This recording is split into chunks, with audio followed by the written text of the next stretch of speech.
Here, days begin among the vineyards, where the sounds of nature awaken every sense. Between hills and trails, you'll discover striking landscapes that reflect the soul of this place. The city lives its history, flavors, and authenticity. Among its sweet secrets, the iconic Torres Vedras bean cake. From the countryside and city to the coast, you arrive at the taste of the Atlantic. From sea to plate, unique flavors are discovered. In Santa Cruz, the ocean welcomes everyone. There are the best waves for beginners and for those who never want to stop. And at the end of the day, when the sun sets over the sea, time seems to stand still. It's in that quiet moment that we hold the memories of this place. Torres Vedras, a place to live and grow.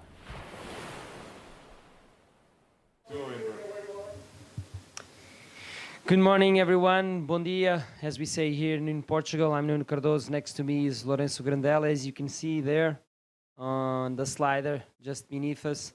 We are here, and it's finally finals day, day number 7 of competition. Good morning once again, Lourenço.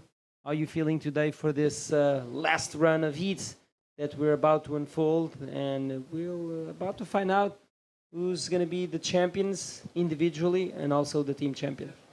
If there's a day throughout the whole comp that I felt like I just wanted to get out of bed right away, was today, because it's definitely the most exciting day of the whole competition, and it's day number 7. So we've had plenty of heats in the water already, and now we're only going to have the final ones that are going to decide everything for each one of these nations. So it couldn't be more exciting than this, Nuno.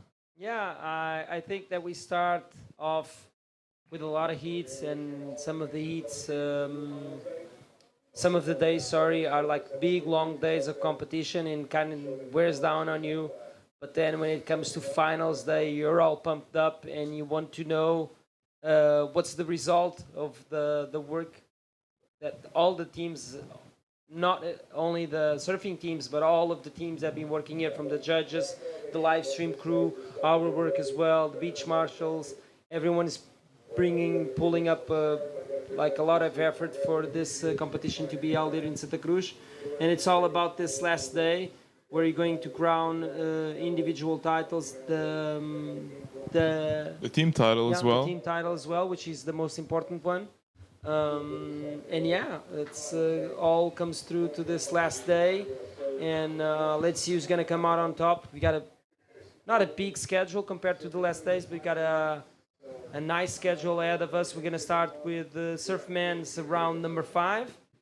Then we're going to push through surf women's round number 5, keeping ourselves in the same divisions of surfing. Repechage round 8 for surf men, repechage round 8 for surf women, and then the finals, longboard men, longboard women, surf men and surf women, to finish off the day around, I would say, 2 o'clock, between 2 and 3 o'clock. So still a morning full of competition going through the afternoon to find out who's going to be the new, or even if Portugal can renew the championship title. Yeah, yesterday. Can you go through the standings here, Lourenço? Yeah, I mean, yesterday was a disappointment for Portugal because they were one of the contenders for the title, and being the last events in 2023, the last Eurosurf title winners. And yesterday they lost another surfer, and it makes it 4 in total. I think they lost 2 surfers yesterday that dropped out of the comp. Joaquim got knocked out as well. So I kind of know and that... Francisco Freitas as well. Yeah. So I kind of know that Portugal still has a longboard female. We've got a male surfer still running. In the main event. And 2 female surfers, if I'm not mistaken. Yeah, but for now, everything's still possible. Portugal still has a shot at the title, but it's going to be very, very close to being impossible. It would have to be a big distraction from Team Spain, because the disparity in between the two countries on the maximum points expected is having a big gap right now. It's almost 900 points, I believe. Yeah, around the 900, not 900, but 800. like 700 something. That's for sure, and that's a lot of points in between. Meanwhile, Ireland just jumped into third ahead of the Netherlands, which is pretty interesting as we move on to the last day. Meanwhile, this is Team Alter going for a big hook there. Unfortunately for Team not finishing that move, but we've got 25 minutes on our hands. Top two waves are the ones that complete the overall score for each rider. Maximum of 15 waves, pedal out time 5 minutes. You know what the drill is, 4-man priorities when there are 4-man heats. And I do believe that from now on, it's only going to be 4-man heats. And yeah, let's see who's who on this one. Yeah, this is the final round here on the main event on the surf men's division. So it'll be the last 25-minute hit for two of these surfers. I mean, no, actually, yeah, exactly. So after this, we're going to follow with the women's division. And then two of these surfers will still have another shot at continuing their path to the final. And two of them will be will have a direct pass to the final. So, Yes, like always, main event is non-elimination. This is what we are seeing right now in the water, round 5 of the main event. So none of these surfers that you are watching right now competing will be eliminated from the competition. 2 of them will advance into the final, and 2 of them will be set back into the repechage, trying to go back to the final.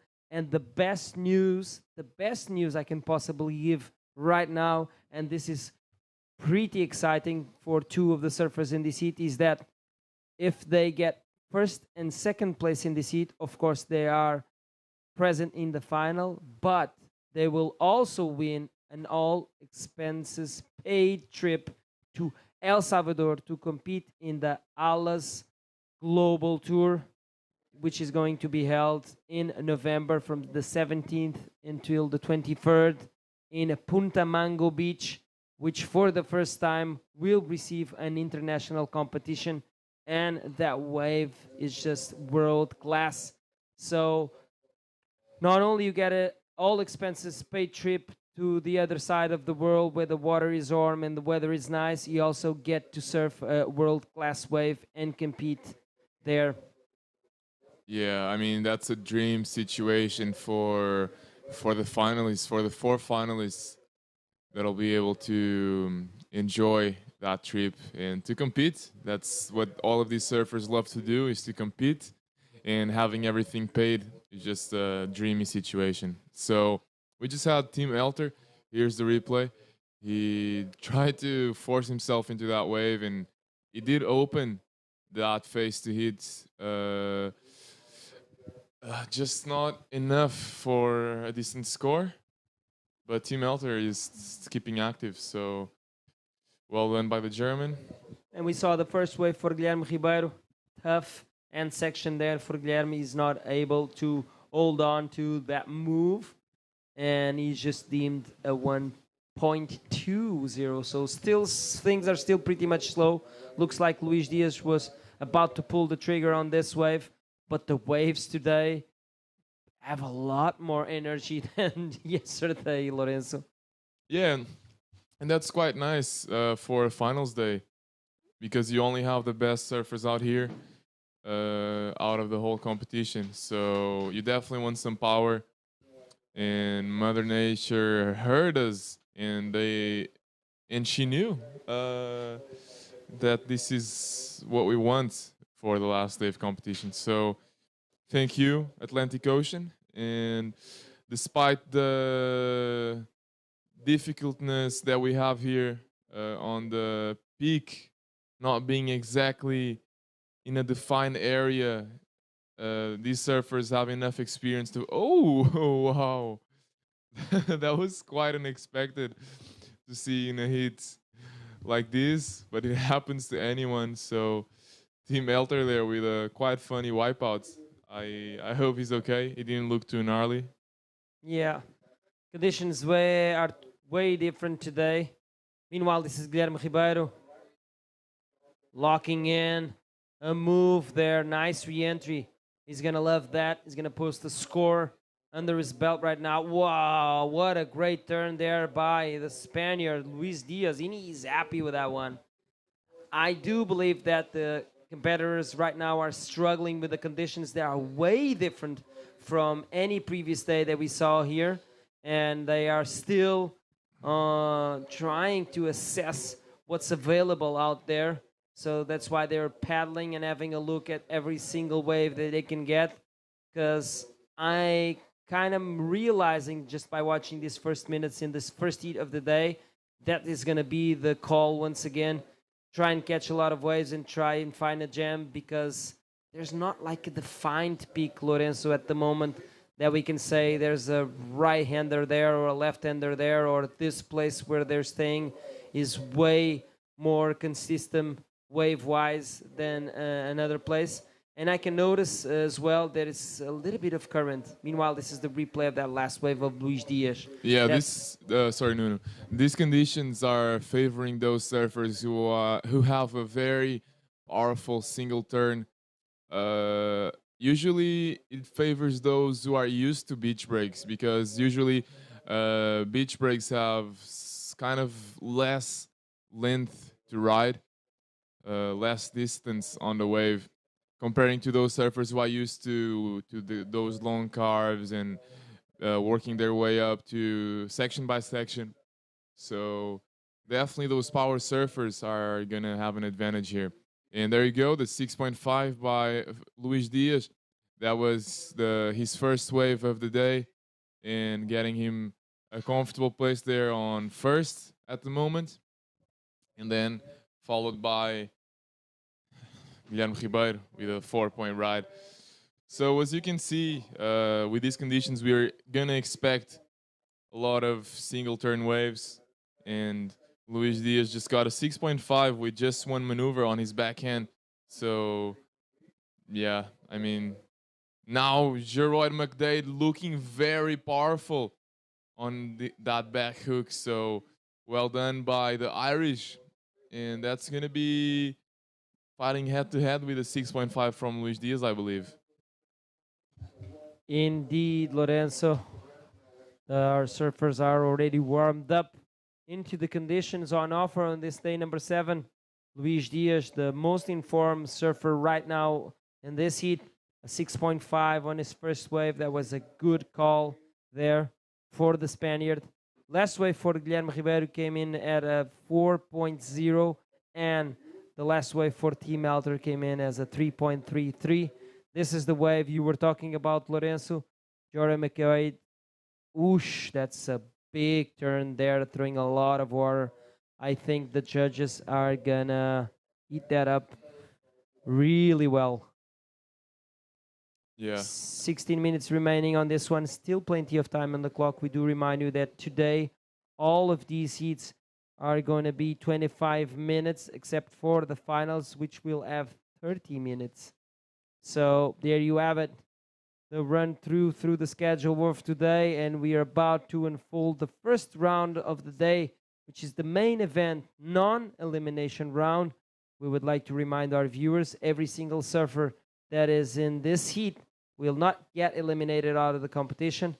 2 of them will advance straight into the grand final, and other 2 are gonna go to the repechage final, trying to get back into the grand final. Here's Guilherme Ribeiro once again.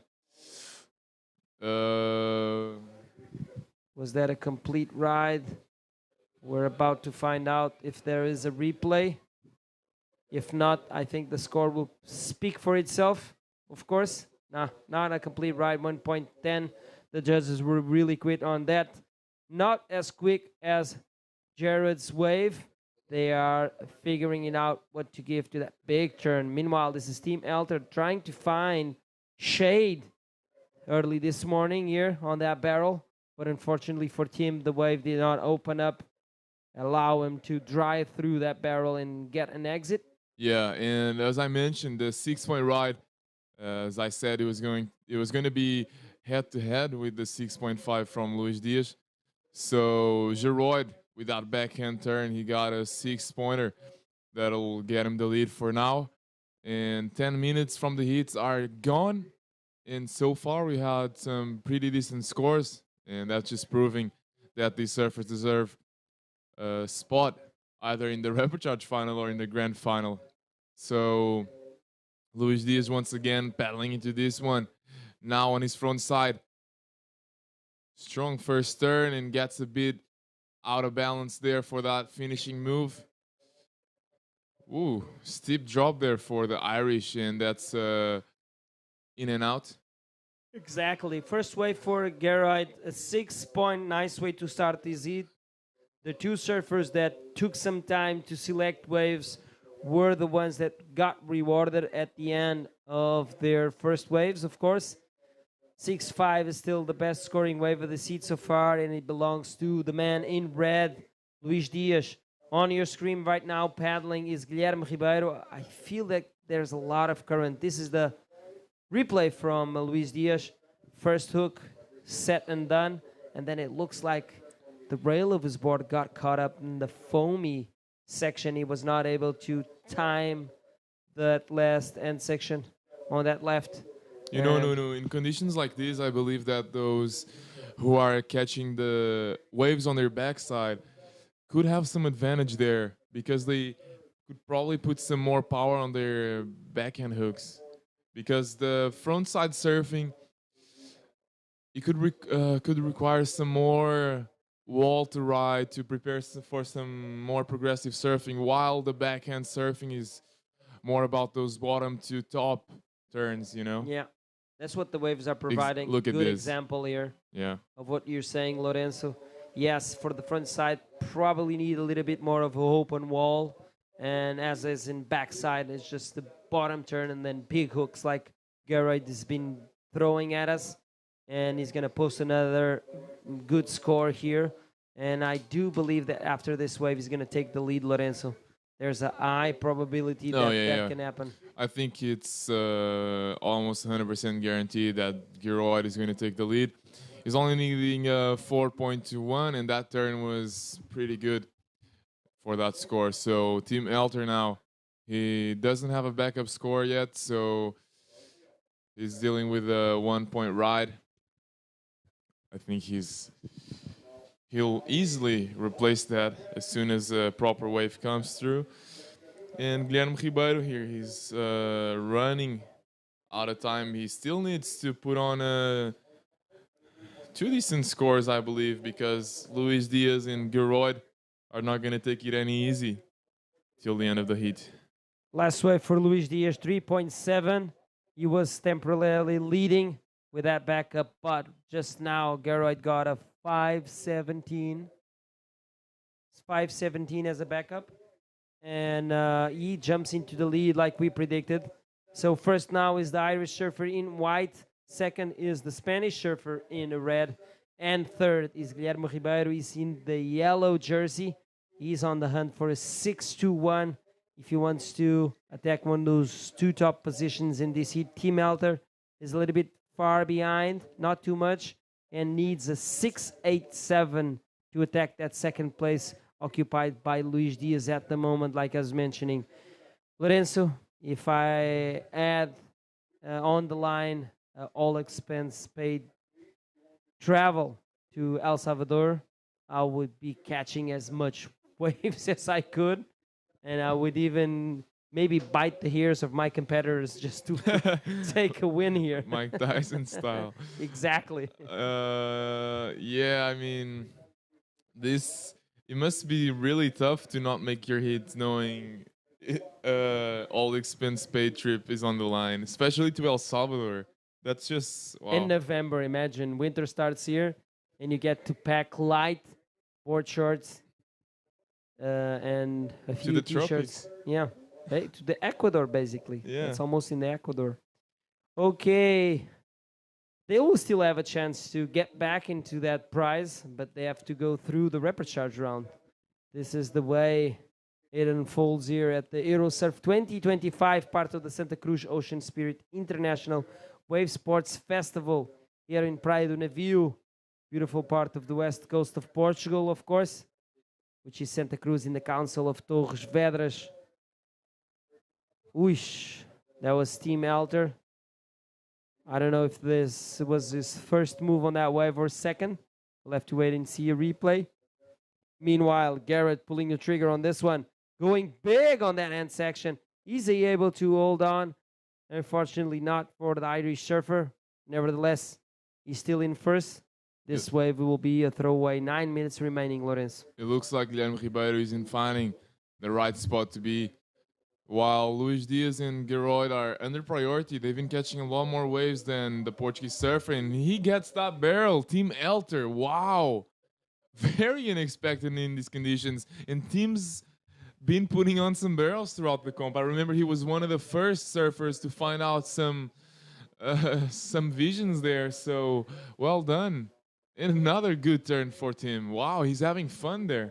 Barrel Hound, the German Barrel Hound, found another barrel in this competition. A few of the barrels that we saw in this competition, unfortunately for him, did not complete that ride with that finishing move. That would be a great score. But now he just backed up that barrel with this tight re-entry, and he's going to probably jump up the ladder in the seat situation, Lorenzo. Yeah, I believe so, and he'll leave Guilherme Ribeiro in the 4th place. Guilherme hasn't been that active while the other surfers are paddling around and making their way into more waves. Guilherme has been trying to wait for the jam, I believe. So I don't think that strategy is playing that well for the Portuguese. And we got less than 8 minutes remaining. And that would be a tough loss, not just for the Portuguese, but for the other surfer, because it's not only the final spot that is at stake, it's also that trip to El Salvador. No?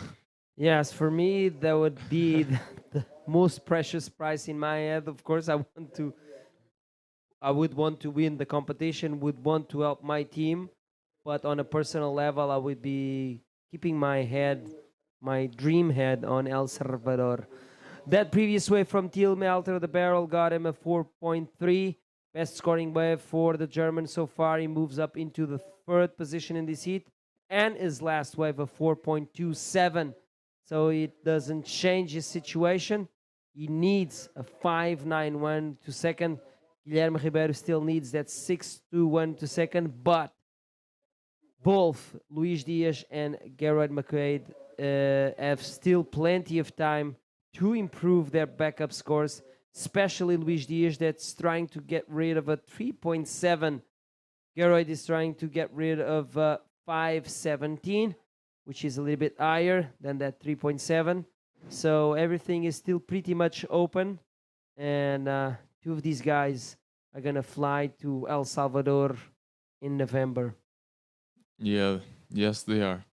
And fly to the final of this competition as well. Yeah, that's a shorter term recompensation. In the meanwhile, that 4.27 you just mentioned was for that single turn from Team Elter, while the 4.3 was for the barrel with an incomplete last turn. So the barrel was pretty well rewarded, I believe, because if he did combine it with the finishing turn, it could have been a score in the range of the 6 to 7 points, I believe. Indeed, Lorenzo. Time is counting down. On your screen, you have Guilherme Ribeiro just waiting patiently for his next wave. He's holding on to first priority. You could see Guilherme looking at the shore, probably getting some pointers from the team coach and the rest of the team members to where to sit and if some lines are approaching. Guilherme is having a look at this one, Lorenzo. Wow, that's a good-looking wave for Guilherme. Wow, exactly what he's looking for, and he's going to get the finish as well. So, well done. If that's not the score he needs, it's at least going to replace his backup of a 1.2. Finally getting some rhythm there for the Portuguese surfer. Let's see what kind of score this last wave of yellow will turn out to be. Meanwhile, this is Team Elter, not wasting any time. Whoa, that's a big hook there, and he stomps it. We saw some water getting thrown into the air. He's kind of asking for the score, letting the judges know, hey, my last two rides are not enough. Is this one enough? This is the question he's asking, and the judges are about to answer in no time. Yeah, let's watch the replay for Guilherme is now on his backhand. Yeah, as I was mentioning, and you as well, Nuno, the backhand turns are being more rewarded due to that power. This wave has definitely been more helpful for that backside surfing, and I believe Guilherme noticed that, considering his previous waves were just front side turns. So now he's probably going to get a slightly higher score, if not much higher. I believe Guilherme didn't bring as much water in the air as the 6.5 from Luis Diaz and the 6 from Geroid. Although that's not all that counts. It's all about verticality as well and the speed, about how he put that bottom turn and the timing too. So there are many factors there for the judges to look at and compare it with the other waves that were scored previously on this round, on this heat. So now it's all up to Guilherme to find another wave, and also Team Elter. He's on the hunt for a 5.91. So everything's open for the German and the Portuguese. Yeah, indeed, Lorenzo. Last wave for Team Elter was deemed incomplete. That's why that 133 was rewarded. And meanwhile, this is Guilherme pulling a trigger on this one. Wow, he's falling down. He's feeling the pressure at the moment. He needs to perform. His last wave, 433, not enough. He's now on the hunt for a 588. The 433 is his best scoring wave. He reduces the requirement, but still needing a wave near the 6 range, which would have to be one of the top waves of this heat, being the highest scoring wave, 6.5 for Luis Diaz, and the best second scoring wave in this heat. Yeah, Nuno, and 6 so point far, for Garrett. this heat is being decided by the first couple of waves ridden right in the start. The 6.5 from Luis Diaz right in the first few minutes, and then the answer from Geroid. Yeah. It looks like the heat was kind of slower afterwards. They weren't able to find any more waves with good potential. So, wow. I feel like it could have been luck playing on their part right in the start. Yeah, I see a lot of closeouts. Probably Geroid and Luis saw that from the beginning. Guilherme and Team Alter pulled the trigger really early in the heat, wanting to post some scores from the beginning. Did not pay off for them, and it was the more informed Luis Diaz and Geroid that waited. And going right here, Team Alter. Looks like Luis Diaz was trying to block Team there, but did not have a chance. Now it's the time for Geroid to block Guilherme, utilizing his priority, going for a big backside hook once again, and finishing it off to the screams of the Irish team there at the sand. 1 minute remaining. We see some lines out there approaching. Will it be enough time for Guilherme to try and redeem himself in this heat? Take us through the replay of the last wave of white.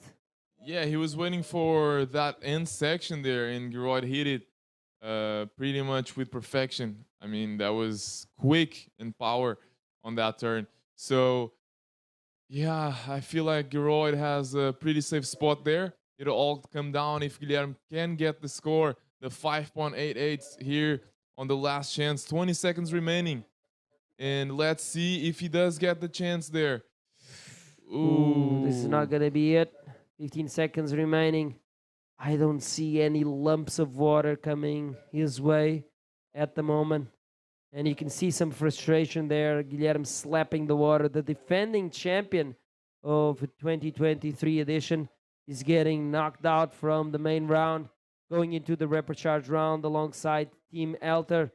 We're still waiting for the last score of Geroid, but that one changed the heat situation. So officially, Geroid, McDade, and Luis Diaz advancing into the final and getting that trip to El Salvador, all expenses paid.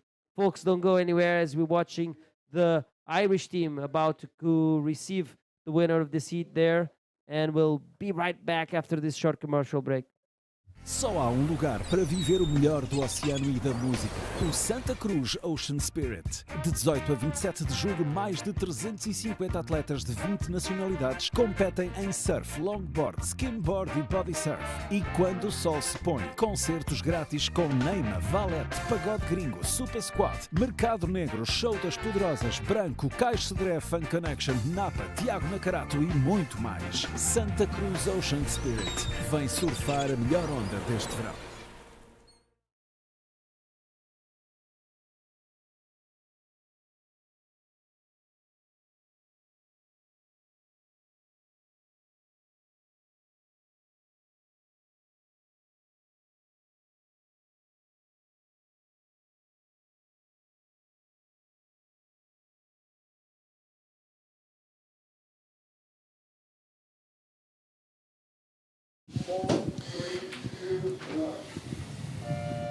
The next seat is in the water, and it just started. So now it's going to be the girls. Here, another 4 women hit now. And it's the last round, once again, before the grand final.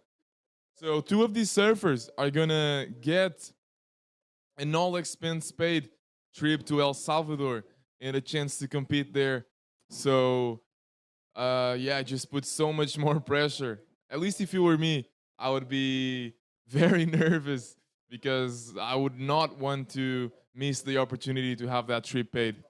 So joining me, I have João Valente, and introduce her as the surfers here on the last heat of the main event. João, sorry. Okay, good morning, everyone. It's finals day here in Santa Cruz. We are deciding the European champions of 2025. And this is the open round, the open round of the main event is the last hit, so it's the final of that event. 2 of those surfers will move on to the grand final, and we'll be waiting for the final of the repechage. So in this heat, we have in the red, Maria Salgado from Portugal. In the white, Charlotte Muley from England. In the yellow, another Portuguese surfer, Mafalda Lopes. And this is the surfer in black, Ariane Ochoa from Spain. So there you go. The heat has started. Ariane Ochoa did the first wave without a completion. We are going to see a lot of not completed waves during this day. Indeed, João. We just watched the teammates from Maria Salgado and Mafalda Lopes drop out of the main event. He'll still have another chance to redeem himself and get a spot secure in the final and in the El Salvador all-expense paid trip. This is going to be a fact that we're going to bring out a lot today because, I mean, 4 of the surfers from each division, the male and the female on the shortboard, are going to have these rewards. So, I mean, this is such an amplifying way of it's an extra factor. It's an extra factor of pressure for the surfers, no doubt about it. If they weren't stressed enough trying to conquer a title for their home country, now they have this added pressure of being on the dispute for an all-expense paid trip to El Salvador, one of the paradises of surfing on the earth. So yeah, that definitely would get in my head if I was there. Yeah, and it's in November too, so I mean, wow. So let's see, we saw an attempt there from Maria Salgado in the red. Surfer in black had the first wave, but it wasn't over 1 point. Today is a day we're gonna see a lot of waves with low scores, just because it's very hard to choose the waves. Most of them are not even ending in closeouts, but a closeout from start to finish. So even if surfer catches a wave, sometimes making it to the bottom of the wave is a victory in itself. as the heavy closeouts are, covering the beach from end to end. And we see here another surfer attempt. This must be, I tell you, I mean, you're from here, you surf here a lot. The other day I went body surfing by the end of the day, and I was shocked by how shallow it is. But meanwhile, we're gonna have an interview with the winner of the first heat of the day, and with the first grand finalist of this Santa Cruz Open. Just let's wait and see this wave by Mafalda Lopez. It has some potential. Yes, at least she completed. And, well, let's go now for the interview. And take it away, Nuno.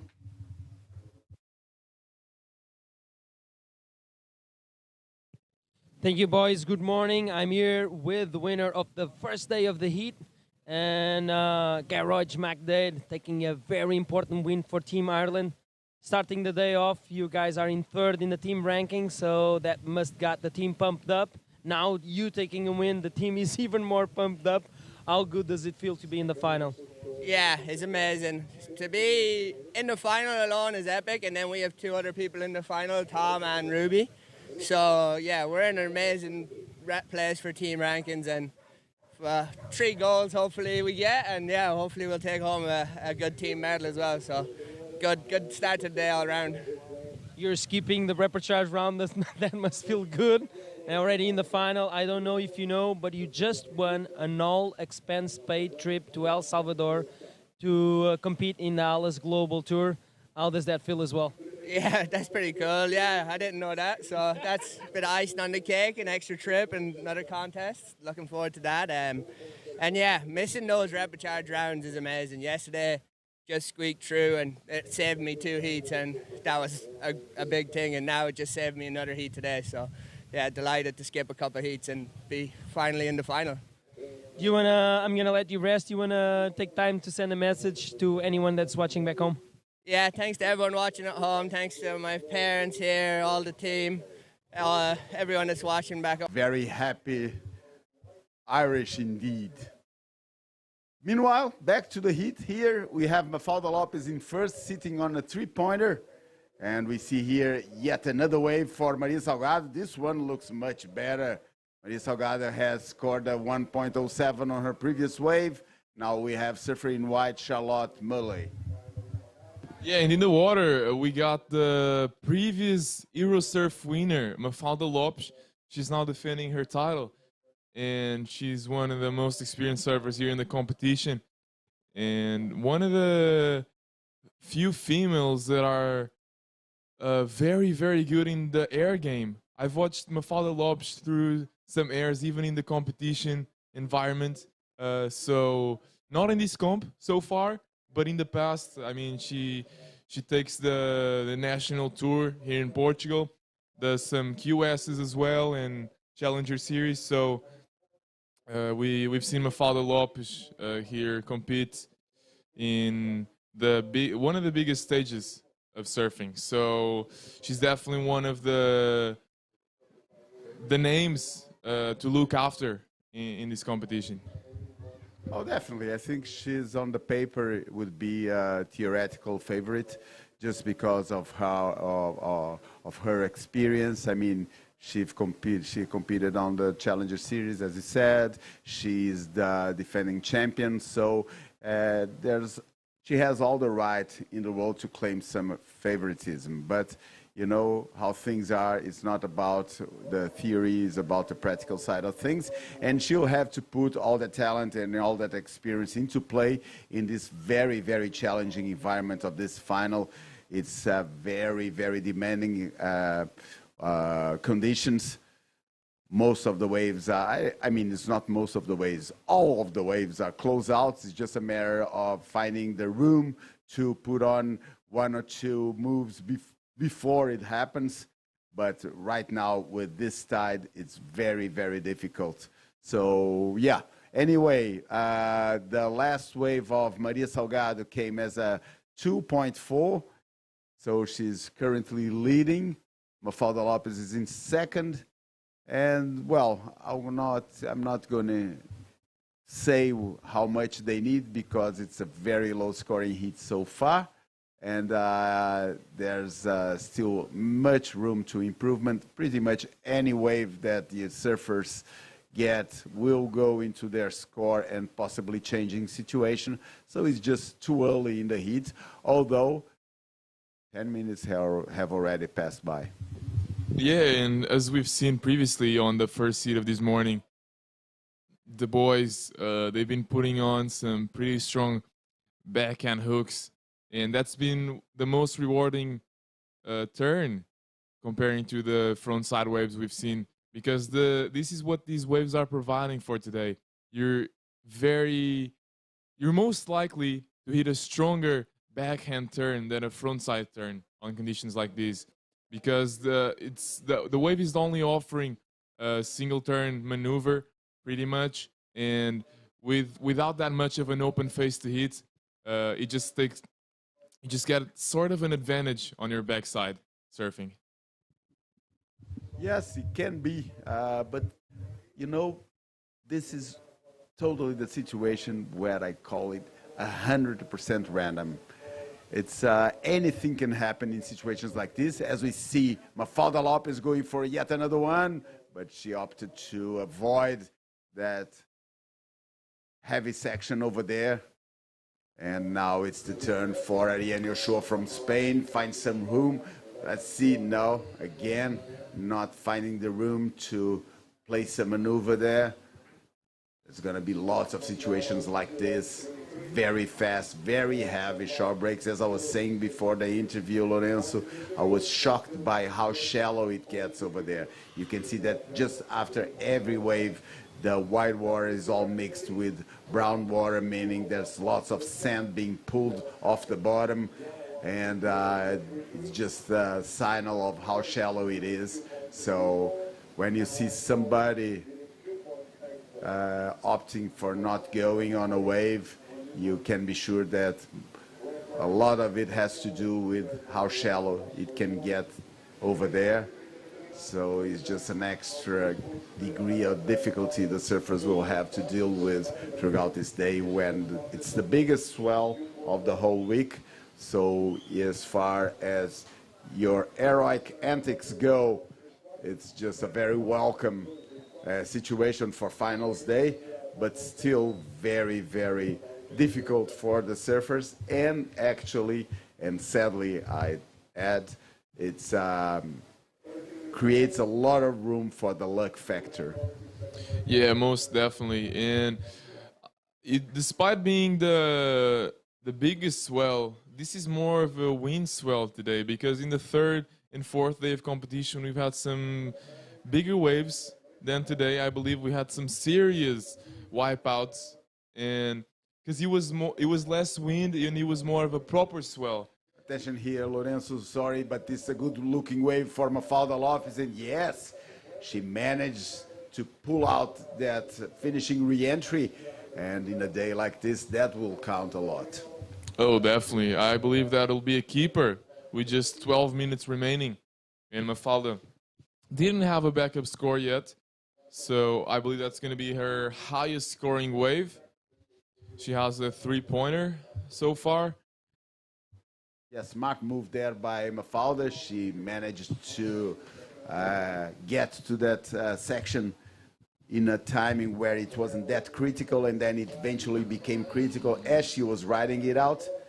And we see another failed attempt for the Spanish surfers, Ariane Ochoa, while Charlotte Muley is pretty far behind with just a half a point wave. Yeah, Charlotte hasn't caught any proper wave yet, as you mentioned, but she now has first priority, and she's taking a look over this one, and here she comes. It's looking good so far. She makes it to her feet.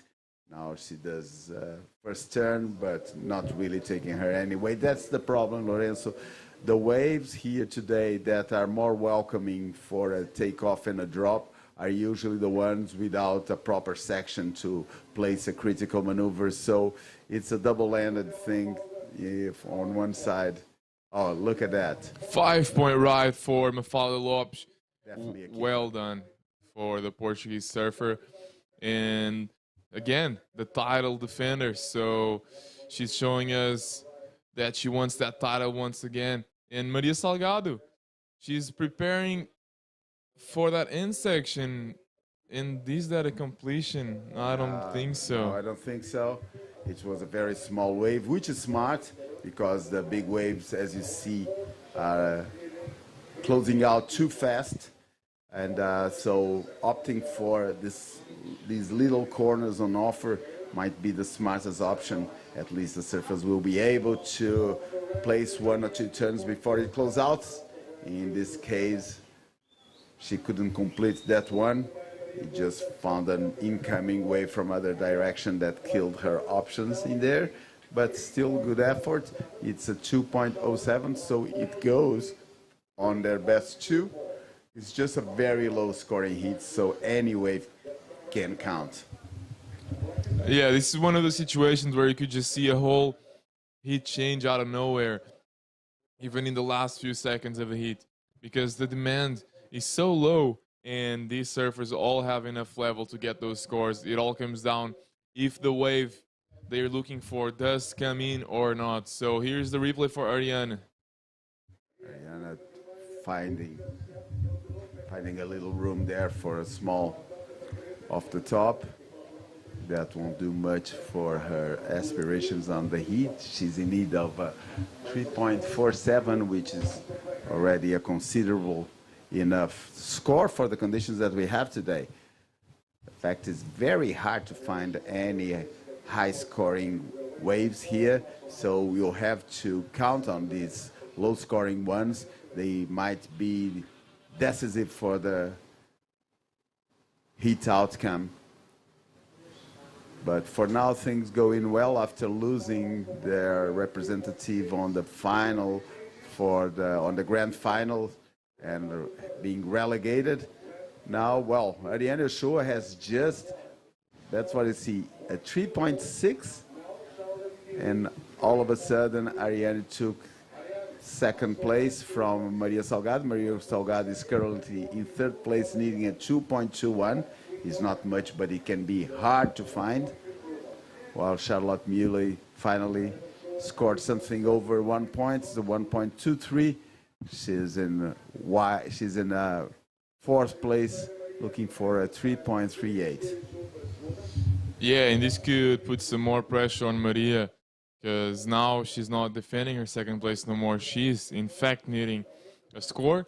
It's a low score. It's very close to what she just had, a 2.21. So here she is. Let's see if she can now. She couldn't get her the speed or the momentum to attack that section. We see Charlotte Muley also going for another one that took her nowhere. So it's 7 minutes and a half to finish. Still anything can open. Every one of these surfers are in a position capable of attaining the qualification for the grand final. Remembering the 2 surfers who lose, they'll go into the repechage final. So they'll still have the chance to reach the grand final. It will just make it harder by an extra hit. Mafalda Lopes also not completing the drop, while Ariane Ochoa on a nice looking wave, but also opting for not going. Really, really hard conditions here. Yeah, it was very interesting to see now the priority game change so quickly. And Ariane Ochoa took so long to make a decision there, and Maria Salgado didn't even know if Ariane was going to take a look over that wave or not. And last second, Ariane decides to make a move, and then she was sort of complaining about the priority because Maria was under priority. But I don't think that's going to be a problem, because Ariane didn't show any interest until the very last second, and there's not much Maria could have done there. So situation remains the same. Priority now is with Charlotte, the first priority, and then is Maria Salgado. Although Ariane under priority catches this one, and that's another chance to improve on her best 2 scores. And that was a very complete ride there. despite the lack of power, that was... Yeah, and she's currently chasing a 4.41. I'd be surprised if she got a score on that wave, too much of the smaller wave, but since the general level of the heat was so low due to the conditions, it might go as far as a 4.41. Yeah, that first wasn't nothing at all, and then the white water hits that. I don't believe that's going to be a 4-point ride, but let's wait and see. There you go, it's a 2.7. Yeah. So, yeah, that was expected. Yeah, I thought it was a bit lower than I thought it would be a low 3, but yeah, 2.7. I think it's on the average scoring of the heat, so I think it was deserved. Last 5 minutes of the heat, and let's remember that this is the last round before the grand final, so 2 of these surfers are going to qualify immediately for the last hits of the competition, which will be defining the champions and the whole podium of this division. And then 2 of the surfers that will be in 3rd and 4th place will be dropping out of the main event, but still having another shot at the rapid charge final. And consequentially, if they do make that hit, they'll be facing again the same 2 surfers that'll make through this heat in the grand final. So nothing's lost if they don't make this hit, although it would be very nice and comforting to have your name written on the next round. Yeah, it would be, and it's what they're fighting for, but this is not for everybody, it's just for the 2 leading surfers. Right now they are Mafalda Lopes and Ariane Ochoa. Maria Salgado had that requirement raised by the last wave of Ariane Ochoa. She's now looking for a 3.9, while Charlotte Muley is surfing for a 5.07 to take her to 2nd place and into the grand final. I believe Maria Salgado just got some instructions from the beach, from her teammates or coaches, and she was moving to the southern peak there. Let's remember she's with first priority, and this is the last few minutes of the heat. So if she wants to take that lead back or the 2nd place back, she's going to need a wave that'll provide enough for a 3.9 ride, and it doesn't look like there's much approaching the shore here, but let's wait and see what Maria does. Yes, it's a hard situation she's in. She's needing a score that is considerably high for the average scores of the heat. Meaning we are talking about a heat where the highest score was a 5 point. And now nice wave there for Charlotte Muley. She managed to do a top turn there. It was an all white inside waves, but at this point, when we see a complete ride, it's just a difference point between the other surfers with so many incomplete rides during the heat.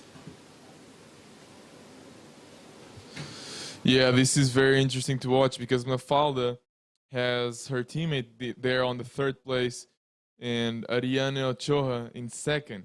And Mafalda now with first priority. So that means that Maria just took on... Oh, wait, that might have been a technical mistake. So yeah, Mafalda... still keeping the first exactly. Priority, yeah. So Mafalda with 2nd and Ariane with 3rd. I believe Mafalda is going to play it safe and not let any room for mistake there with a priority game. She's got 1 minute and 40 seconds to go. So she could be blocking Ariane on a possibly wave that comes through. Yeah, that would be a nice team play over there. By blocking Ariane, she'll have leave the doors open to Maria Salgado. But surfer in yellow, Maria is having a hard time on that lineup, trying to find a wave that can give her almost 4 points. It's not easy to find such waves today. It would need to be a green wave, not a white one. and those are a rare offer now. We can even call them emerald waves for how hard it is to find them and for their greenish color. Well put, João. Wow, less than a minute to go. Ooh, look at that for Charlotte. She's needing... Wow, good turn for the English surfer. Charlotte has just done, I think, the best single maneuver of the whole heat, meaning that she can eventually get to Maria Salgado place. She's in need of a 3.28, and she might have just done that, while Maria opted for a wave, and without completion, that one won't go into her best two. Is a 0.93. We see here the last one by Charlotte Muley. We are still waiting for that score to come in, but potentially she can pass Maria Salgado, and even maybe Ariane Ochoa will, but that's still to be seen. I think she'll definitely pass Maria Salgado, and we'll see about Maria Ochoa in the eventual last-minute qualification for the grand final. Meanwhile, we're going to go for a quick commercial break, and we'll be back when the situation is settled. So come back with us. Here, days begin among the vineyards, where the sounds of nature awaken every sense. Between hills and trails, you'll discover striking landscapes that reflect the soul of this place. The city lives its history, flavors, and authenticity. Among its sweet secrets, the iconic Torres Vedras bean cake. From the countryside and city to the coast, you arrive at the taste of the Atlantic. From sea to plate, unique flavors are discovered. In Santa Cruz, the ocean welcomes everyone. There are the best waves for beginners and for those who never want to stop. And at the end of the day, when the sun sets over the sea, time seems to stand still. It's in that quiet moment that we hold the memories of this place. Torres Vedras, a place to live and grow.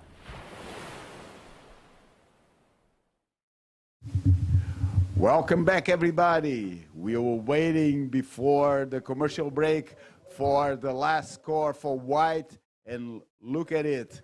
It's a 6-point highest scoring wave of this heat. So that moves Charlotte Muller directly into first place of the heat, leaving Mafalda Lopes in third, and the two other surfers, both Ariane Ochoa and Maria Salgado, relegates them for the repechage final, and the other two surfers move to the grand final.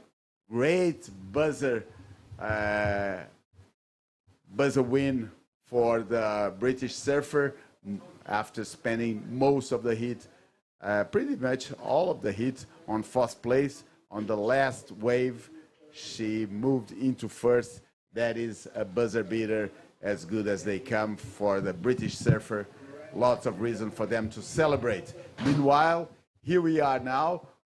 It's the repechage final, and I have the company of Nuno Cardoso here to the commentary on this heat, and I'll let him present the surfers here. Thank you, João. It's good to be back to the booth here for the repechage final of the surf men's division. Like you mentioned, only one meet, of course. Whoever gets first and second will advance into the grand final, and whoever gets third and fourth will be knocked out of the competition. This is the replay of the first wave of Ruben Victoria. He is in the black, representing for Spain. In yellow in your screen is Oliver Heinz from the Netherlands. In red right now in your screen is Tim Elter from Germany. And in white, to finish off this heat, is Guilherme Ribeiro. Of course, he represents Portugal. He's the defending champion of this event. And both Tim and Guilherme had a shocker on round number 5 of the surf men's division early today. And they find themselves here in the repechage round, battling it out for the the 2 top spots available still in the grand final, and of course the grand prize of an all expenses paid trip to El Salvador to compete in the Alas Global Tour in Punta Mango in late November this year. Yeah, and we've been commenting about this during the previous heat. Is an added pressure factor there for the surfers. Not only they will help their country achieve goals in this contest, but they also competing for an all-expense trip to the all-expense paid trip to one of the surfing paradise of the world, a place that for many years was a very dangerous place to travel to due to violence, and these days it has cleaned up the act, so to say. And right now, El Salvador has been putting a lot of investment within its tourism industry, where surfing plays a big role. Now we see the first scoreable wave by Guilherme Ribeiro in the white. Is the first surfer to get a second wave. He had a 1-pointer on his first one, and now he's improving on that with this short inside wave. Yeah, we just saw there Guilherme Ribeiro diving in front of that horrible closeout that just broke in front of him. Meanwhile, this was Ruben Victoria going for his second wave. That was a quick score there from the panel of judges, 1.1. Incomplete right there for Ruben. His first wave came in as 2.5. First wave for Oliver, 0.27. And first wave for Guilherme Ribeiro, 1.0. But it's going to be all about the best ridden wave in this heat so far. The second wave from Guilherme Ribeiro is about to drop, and we're yet to see Team Elter catching his first wave in this heat. We can clearly see there's another scale being put, and when the men hit the water or the women, we see here now is Team Eller from Germany. He placed good off the top there. That was Oliver Heinz. Oh, Oliver Heinz, sorry. No worries. He's in yellow. Team is in red, yet to catch his first wave. Ooh, last wave from white just dropped, João. Yeah, that's it. It's a 3.5 for Guilherme Ribeiro, so it's definitely an improvement. But as I was saying before, let's see this wave by Oliver. This one is going to go on average to a higher scale. Was a very well placed lip bash there, vertical one for the surfer in yellow, the Dutch surfer who grew up and lives in Australia. He's a Netherlands passport holder, but a total Australian surfer. And he's one of the candidates for the titles this year. Most definitely has been putting on a show in the repechage rounds that he found himself early in this event. This is Guilherme Ribeiro speeding up for this section. Nice first turn there. Completes it with a full climb just to add some icing on the cake there. And this is Team Elter's first wave. 2-wave exchange here, João. Yeah, and I think Guilherme Ribeiro committed an error there. He didn't need to go for that snap before the final move. I think he would do much better if he just gathered speed to attack the junction with proper explosion. But that was his option. Let's wait for the score. And meanwhile, while we wait for these scores, we are going to go for the interview with the surprising winner, last-minute winner of the previous heat. Take it away, Lorenzo. Charlotte Mully is the name coming in hot in the women's surf division. And you just wrote your name in the final here at this event. Wow, what a buzzer beater there. No words, really. You just shook up the whole morning for us. Congratulations, first of all. And walk us through, you were in the southern peak here at the beach. So I wonder what your strategy was, staying off far from the other girls. Yeah, I started off with the girls at the top, and I was just stuck. I didn't know what I was doing. I was just couldn't find a wave. and then I could see like these waves rolling down the beach further down, and Luke was like, they were all just waving, just get down there, like you got fourth prior, like just get down there. So I just went, and I just like, yeah, I just got the wave, and I was like, finally did a turn, so happy. Yeah. It looked like you had some angels watching over you, providing you that last one, and you just surfed it as good as you could have. And congratulations once again. And did you know that you also just secured an all-expense paid trip to El Salvador to surf on the Atlas Global Tour? What? No, what? Oh my God. That is so cool. Yeah, that's I thought you knew, and we were wondering if that weighs an extra pressure on your surfing there, but definitely you didn't know, so congratulations. Oh wow, I'm so stoked now. Like I'm pretty stoked on that now. So yeah, whatever happens in the final, I'm just happy to go now to El Salvador. So yeah. Well, I want to wish you good luck for your final, and we hope to see you show some good surfing once again. Is there a message you want to send? Yeah. Hi Mom, hi Dad. Thanks for watching and staying up. Thanks everyone for all the support at home. So yeah, thank you. All right, Charlotte Mully, we'll see you on the final round here at the competition. Good luck. Let's go. Back Thank to you. Thank you, Lorenzo. Surprising news there for Charlotte. She didn't know. That was a charm. That was a charm. Just to see her so happy about that, and many reasons to do so. Meanwhile, some movement in the heat that's going on, but nothing really. Well, actually, yes. The surfer in yellow, Oliver Hines, has just placed a 5.63. And this is a nice finishing there for German surfer Tim Eller. That's how you do it. And holding this heavy sections is the key factor for winning today. And that's exactly what Tim Eller has just done. So Tim Eller is going to definitely move into second place, if not even to first place. Let's wait for the score, but a great section move there for the German surfer. Yes, great interview there. I think Charlotte was more happy to find out she had an all-expense paid trip to El Salvador than reaching the final. Meanwhile, this is Oliver Hines putting on a clinic how to assault a wave on the backhand. He's been doing so in the form of a 5-point wave, 5.63 on his previous, and this last one will be near or even better of that scores that he already got. We're still waiting for that last ride of Team Elter to being scored, and I do believe that team might get that 3.54 that he needs to overtake Guilherme Ribeiro in that second place position. Meanwhile, a little bit off pace is this man in black, Ruben Victoria, not able to finding himself in this heat so far, but still plenty of time on the clock. I do believe that it's still anyone's game in this one, João.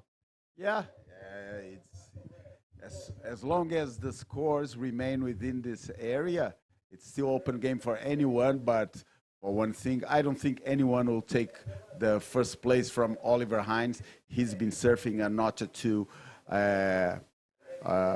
on top of all the other surfers. He's the most consistent one, has been dealing really well with the heavy ending sections of these waves. We just saw Tim Eller doing that.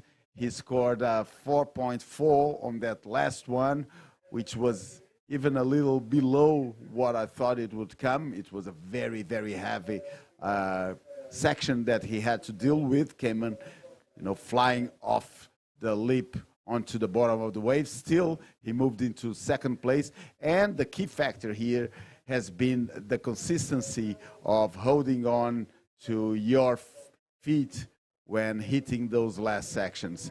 That's where the points are, and being consistent on these waves is the key factor. We see Guilherme Ribeiro going for another one. It's just an off the top. It's not a heavy section. He has to go for the heavy closeouts because that's where the big points are being paid off. With a requirement of 3.94, we'll have to wait to see if the judges found that off the top by Guilherme Ribeiro worth of that score. Losing his footing there on the last wave was Ruben Victoria. He's yet to get an expressive score under his belt on this heat, so he needs to pedal out the back and try once again. Meanwhile, it's all about that last wave from Guilherme Ribeiro. Let's see if it's going to factor into one of his top 2 scores and will help his campaign on this repechage final.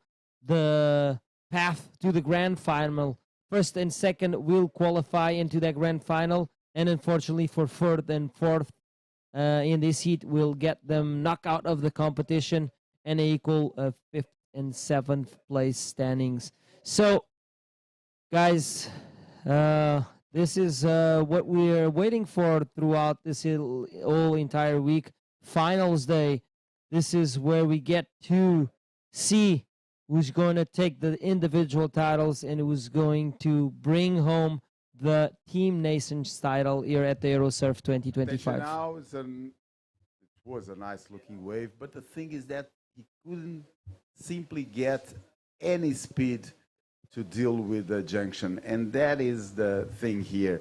Not only the final moves of these heavy sections of these waves are where the points are, but the previous sections are not providing enough speed for them to deal properly. So that was the formula these surfers are looking at. They are looking for waves that provide them with enough room to get a speed, and then a heavy end section where they can put their whole speed on appliance and then trying to make it for the big scores.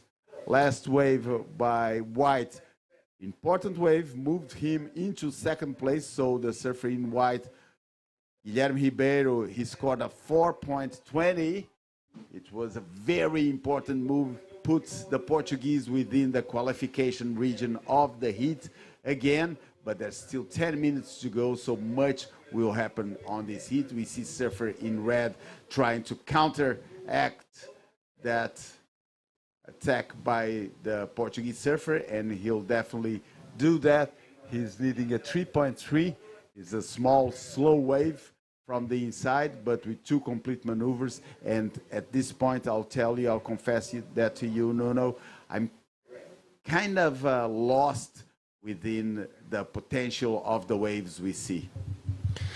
Yes, this was the replay of the last wave for Team Elter. 2 moves there. The first one throwing buckets of water in the air. Let's see if the judges are impressed by that last performance by the German surfer in red. As we see Maria Salgado, aka Salgadinho, getting ready for her heat in the repechage final. She will be wearing the white singlet. You can see there in the heat. Following her, a Spanish surfer, which is the direct opponent for the Portugal in the Team Nations ranking. Meanwhile, we're still waiting for that last score of Team Elter. Is going to be important one. Previous wave from Guilherme Ribeiro came in as a 4.2, enough for him to go into second place once again, but I do believe that Team Elter is about to change that. With 9 minutes and 10 seconds on the clock, still plenty of time for these surfers to get back into this one. Like you mentioned, João, there's not a lot of high scores in this heat except for Oliver Heinz, so it's pretty much open still between the other 3 surfers for the second place. That will give them access to the grand final. That's it. That's pretty much it. We are under the 9-minute mark now, 8.5, and last wave of Team Elter 4.03. So there you go, moving back into second place and now leaving the Portuguese surfer in search of a 4.24 to get back to second place, and the Spanish surfer, who's the offbeat surfer in this heat, he's in search of a 5.93. So there you go. Every wave counts. Every completed waves count, and again, very solid on his feet. That's Tim Eller, and that is going to definitely put him on a much comfortable situation on that second place. Let's wait for that, but I think that is going to be a very hard blow to the Portuguese aspirations. It was a very well-placed re-entry there. He hit that junction with all the precision he needed, clean exit, and yeah, let's wait for it, but I think that will move, even has the potential to move Tim Elter into first place or not. No, his requirement is 7.9, so that would be almost excellent, and I don't think that wave is within that potential, but it will definitely be Tim Eller's best wave, and it will make life much harder for the Portuguese surfer. Meanwhile, we have a shot of the lineup. We can see Ruben Victoria, Oliver Hines, and Guilherme Ribeiro out there. Meanwhile, Team Elter is just running up the beach, going back into the water, going around that crazy current that is coming in from the north, pulling the surfers down south. This is Oliver Hines pulling the trigger on one more wave, but this one not collaborating. And out the back, this was Guilherme Ribeiro having a look at this one, not providing the goods for the Portuguese surfer. And in the lineup is Ruben Victoria for a long, long time now, holding on for priority. He's waiting for that jam because he needs a higher requirement so far. A 5.93 compared to the 4.24 of Guilherme Ribeiro to get into that second and advancing position. 6 minutes remaining on the clock. The time does not stop ticking, unfortunately. And yeah, these guys need to pray for some more sets come their way and try and change their destiny on this repechage final. Of course, Oliver Hines is pretty happy. You can see them paddling a little bit further up north because he's comfortable, maybe trying to drag Ruben Victoria and Guilherme Ribeiro along. Ooh, he's going to get a wave under priority. Look at that. Nice wave, nice top turn there. Another one, and here another attempt for the Portuguese surfer. And it's a two-move wave. He needs a 6-pointer. I don't think that's going to do it because the last wave of red came in as a 5.68. So as predicted, it would be his best wave and just raise the bar for the Portuguese surfer. He now in look of a 6-point. This wave, I think, is going to go on his two best, but it remains to be seen whether it's going to lower its requirement, and we still have 4 minutes and 40 seconds to go. Waiting for scores on two waves. Yellow, this is the replay of that wave. We're waiting for the score. 2 turns there. 2 quick turns on his backhand. 3.13. Nothing special there. Not factoring into his top 2 scores at the moment. And let's see if Guilherme Ribeiro is going to improve his situation. If he betters that 5.2, he will reduce the requirement. Yes, 4.2. Thank you, João. And he will reduce the requirement, but right now the requirement is 6 points. Let's wait and see if that wave is going to help Guilherme Ribeiro on his campaign to defend the title that he got here at the same beach in 2023. This is the Eurosurf 2025, part of the Santa Cruz Ocean Spirit International Wave Sports Festival here in Praia do Navio. We had 7 days of competition, being this day number 7, and we're about to figure out who are going to be the champions, both individual in every single division we are running here, and also the most important, the nation rankings, João. Yeah, and right now it's looking good for Spain. We'll see if the Portuguese that lost on their first heats of the morning, if they manage to get back into the grand finals. Well, last wave by Guilherme Ribeiro goes into his best 2, but doesn't change the requirement. It came in as a 3.67, so Guilherme Ribeiro still looking for a 6-pointer to get back to second place. Time is running out on him. We are just under 3-minute mark, and Guilherme is currently in the 4th position. I mean, with the 4th priority, and that only makes it even harder. You can see Guilherme just in sandwich there between the 2 leading surfers. So, and Tim Eller really nearby, she has priority over Guilherme Ribeiro, and he'll definitely not be able to. Let's go. Guilherme sold the wave. Smart move there for the Portuguese. So, yes, now he doesn't have to worry about Tim Eller anymore as far as that priority go. But Ruben Vitória, who's sitting in 4th place, is the one holding first priority. And Oliver Hines, who's comfortably in 1st place, is holding 2nd priority. This is a very important heat for Team Portugal because Spain is about to lose one of his surfers here, Ruben Vitória. I don't believe that's the 7-7 that he needs. And Spain already has one surfer in the final, which is Luís Dias. And if Guilherme Ribeiro does not reach the final here, I kind of believe that it's going to be very hard for Portugal to clinch on to a back-to-back title. That depends. It's a very hard call to make. We got to have a calculator on the hand to make such predictions because every single title have extra points added to it. So it's a complicated math. It's not linear. And remember, we're still on a good chance. Portugal still has a good chance of placing 2 surfers on the grand final of the women. So there you go. It's a complicated thing to make early calls on that because the math is complicated here. There's extra points for the champions. So you got to really have a calculator on your hand to be able to have a clear glimpse of it. But truth is, Spain is running up in front, so Portugal has to cover ground on it to be able to overturn things in its favor. But it's a hard thing to see.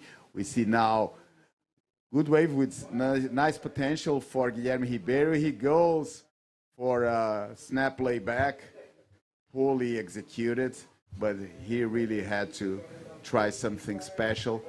That won't come, and that's it.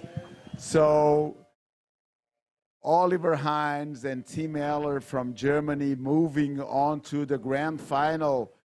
Portugal's local surfer Guilherme Ribeiro and the defending champion and the Spanish Ruben Vitória are off the competition. And that's it. That's the story of this heat told. We are going to go for a commercial break and be back for the women's repechage final, so come back with us. Só há um lugar para viver o melhor do oceano e da música. O Santa Cruz Ocean Spirit. De 18 a 27 de julho, mais de 350 atletas de 20 nacionalidades competem em surf, longboard, skimboard e body surf. E quando o sol se põe, concertos grátis com Neima, Valete, Pagode Gringo, Super Squad, Mercado Negro, Show das Poderosas, Branco, Caixo Cedré, Fun Connection, Napa, Tiago Nacarato e muito mais. Santa Cruz Ocean Spirit. Vem surfar a melhor onda deste verão.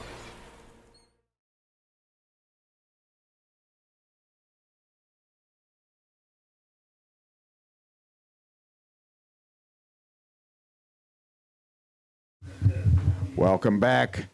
We are here now watching the repechage final for the women's.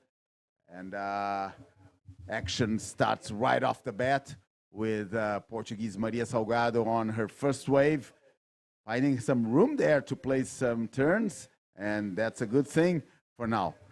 To join me in this in the commentary booth now, I have Lourenço Grandella, and I'll let Lourenço present the other surfers on this heat.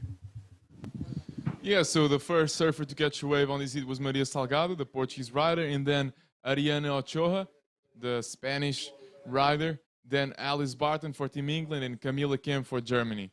So here's the replay for Maria Salgado. She just had a disappointment on her previous heat, but just right after getting back with in the water with a jersey on. So she wants to make that final, and she's going to give her all, I believe, because Portugal just had a pretty upsetting result with Guilherme Ribeiro. Yeah, being the defending champion and all, there was great hopes on Guilherme Ribeiro being able to make the final again, and this the qualification happening. It means that there's no more on the men's side to count points for Portugal, which is a big setup because Spain is in front by about 700 points by now. And so without a Portuguese to score points for the team in the men's division, it's less one opportunity for the Portuguese team to take over the Spaniards. And the Spaniards having a surfer in this final, it looks more and more like Spain is going to take this year's title, but it's early to make those claims. Let's wait and see until we have all the grand finals composed, and then we'll have a clear vision of what to expect as far as the team points go. 4-point ride is the score for Maria Salgado's last wave and her only wave. So the only wave of the heat so exactly. Yeah. Alice Barton changing the narrative. I've been riding and she doesn't find anything on that wave, so that's going to be a throwaway. And here comes Ariane Ochoa. Ariane Ochoa now places a nice lip bash over there. So yeah, good one there for the Spanish surfer. She's going to be close to that white surfer score. And right now, surfer in black, Camila Kemp is the only one without waves ridden. But let's see. Great lip bash there by Ariane Ochoa.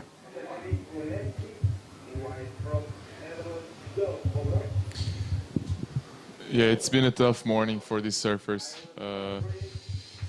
The ocean isn't exactly the easiest to read. So it's been a lot of single turn waves, and it'll all come down to whoever adapts the quickest to the conditions. Yeah, actually this has been pretty much the conditions of all these events throughout the week. It's been 1 to 2 moves wave. You see there, 7.17 for Ariane Ochoa. It's the different scale the girls and the men have. It's one of those egalitarian issues that I see no women complain about, but it's definitely different. A wave like Ariane on the men's side wouldn't go higher than 4, but this scale adaptation between men and women is something that really, I'm a bit against that. It's like it's almost like a paternalistic way of treating the girls. I think they have the potential to score as high as the men, so they should be being judged accordingly. And if it comes down to their hits to be judged under the 5-point mark, so be it. So be it. But I think it's not a good thing to overscore the waves. But that's another talk. We gonna see the last wave, or the first wave by Camila Kemp finally getting into play, and now Maria Salgado managed to put a very strong off the lip there. We'll have to wait for these scores after the interview that we have Nuno Cardoso ready to do with the winner of last hit. Take it away, Nuno. Thanks, boys. I'm here with the previous heat winner, Oliver Eins from the Netherlands. What a great win for Team Netherlands once again. How many times have you been in the glass since you've been in this competition? You lost early in this event, were relegated into the repechage round, but you made it all the way to the final. How does that feel, Oliver? It's pretty surreal right now. I don't really know what's going on right now, but you know what? I'm starting to get sick and tired of these interviews with you. I don't know what to talk about anymore. Nah, I'm just kidding. But it feels pretty good. I mean, look, I'm in the final. Now it's time to go for the win, you know. When you're in the final, you just got to go for it. I'm stoked. I'm stoked to make my mum and dad so proud. Yeah, it's a real big moment for my family just to be able to represent them and this country. It's pretty awesome. Okay, I don't know if you know, but I've got different conversation for you here in the glass. But you just won an all-expenses-paid trip to El Salvador to compete in the Alice Global Tour, which is being held late November because you become a finalist in this event. So talk about something new to say here in the glass. How are you feeling right now? Oh, mate, that's unreal. Are you kidding? That's sick. Oh, that's awesome. Thank you to Eurosurf for that opportunity. And yeah, that's awesome. I don't really know what to say. I'm just stoked now. Yes, it's part of the IISA and also the Pan American Association of Surfing, getting behind that Alice Global Tour. And yeah, congrats once again. I'm gonna let you rest because the final is gonna come up next. And please send a message to anyone that's watching back home. To my family, thank you so much for all your support across this event, especially the ones in the Netherlands right now. They're all watching. I talked to them last night and they're all frothing. And I want to say thank you to Mum and Dad, especially Dad for the motivational talks along the way. And I want to say hi to Sally as well. I love you and can't wait to get back home soon. There you have it. Team Netherlands taking a very important win in the repechage final. Back to you, boys. Wow. Look at the stoke. As soon as the surfers know about the all-expense-paid trip to El Salvador, it must feel unreal to get those news, and must be extra rewarding for all the work they've put into making this final. So congratulations, Oliver, and we'll see you in El Salvador, and very excited to see you there. So we've had a few waves being ridden, and Maria Salgado is waiting for the score, and it's a 6.17. That's enough to get her back in the lead of the heat. So well done, Maria. She's now in the 2-digit total score. So wow, that was pretty nice. Yes, it was. And it had to come within that scale because since Ariane Ochoa had scored a 5.17 on her previous wave, the wave by Maria Salgado was just a notch behind that as far as the performance presented. So it had to go on the mid-range of the scale. And well done for Maria. She's really a competitive girl, and she has the technique to match that competitiveness. We are seeing here, I believe, the birth of the next bomb in Portuguese female surfing. 15 minutes and 20 seconds to go. And Maria now is sitting pretty comfortably in the lead of the heat amongst the Spanish surfer Ariana Ochoa. This result would be individually very good for Maria, as she would also secure a spot on that competition at El Salvador. But in the meanwhile, both Portuguese and Spanish surfers advancing, it wouldn't be that beneficial to Portugal. But it's always good to have another surfer in the final, of course.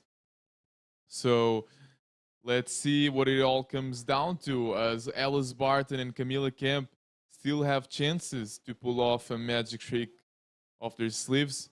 So let's see what Camila does with her priority now. She needs a 1.885, and here she comes up and riding that was a waste of priority. That wave was no good, and they provided nothing for the score, despite the low demand. So let's see if Camila chooses to paddle back out to the same peak, or if she changes her strategy based on the conditions there.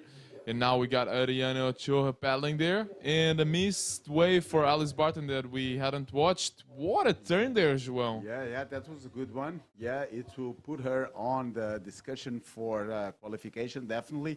Let's remember Alice Barton had a buzzer beater yesterday that really placed her into this heat, and now she wants to go the full Monty and get to the grand final.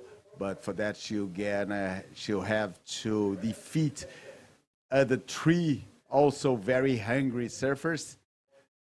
Let's wait and see how the last waves by Ariana Ochoa and Alice Barton come into their score, and then we'll have a clear situation of, a clear view of this heat situation.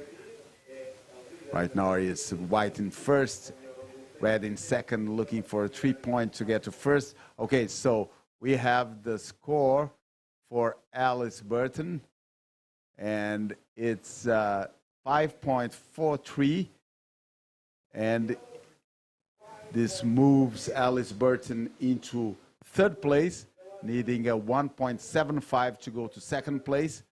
And that's it. And for Camila Camp, she's in fourth place, needing a 1.85 to go to first, because her first wave scored a 5.33. So there you go. Now with all the waves in, we see the situation, and it's a still full open field for these surfers. Yeah, completely. Here's Camila Camp taking a look over that one, but decides not to take off. And off the back, Maria Salgado, she's trying to upgrade her backup score. Unfortunately, that wave is not going to be it.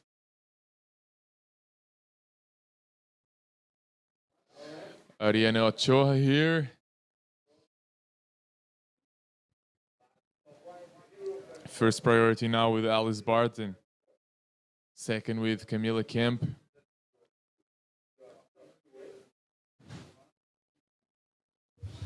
And the conditions aren't looking ideal at the moment. It's been a lot of single turn waves, a lot of in and outs. It's been the most rewarding for those surfers applying their backhand turns on the end section of the wave.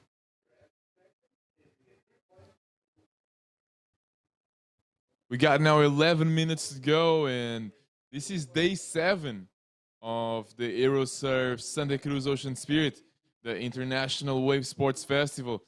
And we're watching now a paddle battle by Alice Barton and Ariana Ochoa. Alice Barton is in need of a 2.75. She has first priority. And I want to take this moment to thank our sponsors for making this competition possible. So the organization, of course, Câmara Municipal de Torres Vedras and Promotores, the company responsible for putting this event up for us. Then, of course, the official sponsor, Superbox Sky, official bank, Caixa Agrícola Torres Vedras, and then the sponsor, Mel Empresas, official hotel where we're staying together with the athletes, Hotel Golf Mar, and then we got Car Atlantica, MG, for the official vehicle of the event. Then Águas Vimeiro, official water, here from the west coast of Portugal. Mega Hits as the official radio. Big thank you for everyone. We still have Fuel TV, the official television. And then Visit Portugal, Turismo Centro de Portugal, Instituto Português de Desporto e Juventude. Here the institutional support. Then kayaksurf.net and Surf Total. more of a magazine spreading out the message about the competition. Then we got Decathlon, Delta Cafés, Torres Vedras, and Campotec as the supporters, and then official sporting partners, European Surfing Federation, Portuguese Surfing Federation, and National Surfing Association, ANS, here the Association of Surfers from Portugal. The local association, Sealand, here from Santa Cruz, and Surf Social Wave. Then we also want to thank Eco Eventos for Valor Sul for making this event as sustainable as possible. We just had some action in the water, João. Yeah, we had. We just saw Ariane Ochoa finishing a wave, and she's in need of a 3-point with, I think, it has the potential for her to get on this wave that we are watching the replay of now. It's a nice placed re-entry for the Spanish surfer, and she moves. She will maybe take the first place on the heat from the Portuguese rider, and we are also waiting on a wave by the German representative, Camilla Camp. It was also a nice surfed wave, so right now we're gonna have to wait for these two scores because they are potentially game-changing waves as far as the results and situation of the heat goes. Gonna have to wait for that now, but it looks like, yes, that's it. Camilla Camp has just moved into first place with a 5.07, and I think that Ariane Ochoa will also move into second place, which will place the Portuguese surfer and the English surfer in a difficult situation with 7 minutes to go on the heat. There's Ariane Ochoa trying to figure out what her current situation is. She's now needing a 3-point ride, although we're still waiting for the score on the Spaniards' last wave. Yeah, and I think it's mostly definitely gonna get the score she needs. And it's gonna be a stressful end of heat for the Portuguese and the British surfer. There you go, Ariane Ochoa moves also into first place, takes the first place of the heat with a 4.83, leaving Camilla Camp in second, looking for a 6.68 to go to first. And Maria Salgado from Portugal is needing a 4.23 to go to second. Alice Barton from England needs a similar score of 4.97 to take the same position. So we have 6 minutes to go on the heat. And now we see Maria Salgado looking for another opportunity. Wow, that was a great, great top turn for the Portuguese rider. And is she needing a 4.23? And that's got to be one of the strongest backhand hooks we've seen. Oh, wow. Absolutely. That was a 180-degree turn for the Portuguese rider. Very well placed with lots of power. There was a lot of water displacement on this one. Look at that. Wow. Great, great turn for the Portuguese surfer, Maria Salgado. This has been a very exciting hit, as it usually is the case with this do-or-die situations, trying to reach the grand final.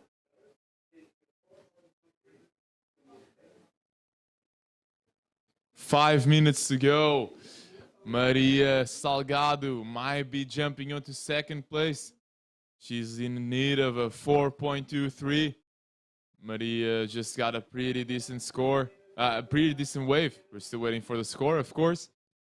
And while we wait for the judges, João, you want to tell us that because the Alas Global Tour wasn't in Alas, for those who don't know, is the Latin American Professional Surfers Association, and it used to be a Latin tour that they used to have. Pan American Tour, yeah. And according to the CEO, Karen Serralta, who's also the president for the Pan American Tour. But meanwhile, let's see this wave here. And actually, wow, important wave. 2 moves there. Very, very important wave for the surfer in yellow.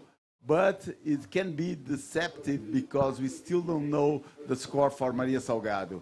But it's a 2-move wave. First one was well placed, and the second one, she did it well too. But we are totally dependable on how the score for the surfer in white will come. So we'll have a clear situation about what the yellow surfer needs. And we are just at the 3 minutes and 30 seconds mark for the heat. And it's going to be too much of a stressful end of heat for us to be talking about anything else but what the surfers are doing. So let's leave this Alice situation for later on. Ariane Ochoa also managed to find an insider, and there you go. 7.43 was the score for Maria Salgado. She moves now into first place, leaves Ariane Ochoa in second. Ariane Ochoa also waiting on a wave, and as is the case for Alice Barton too.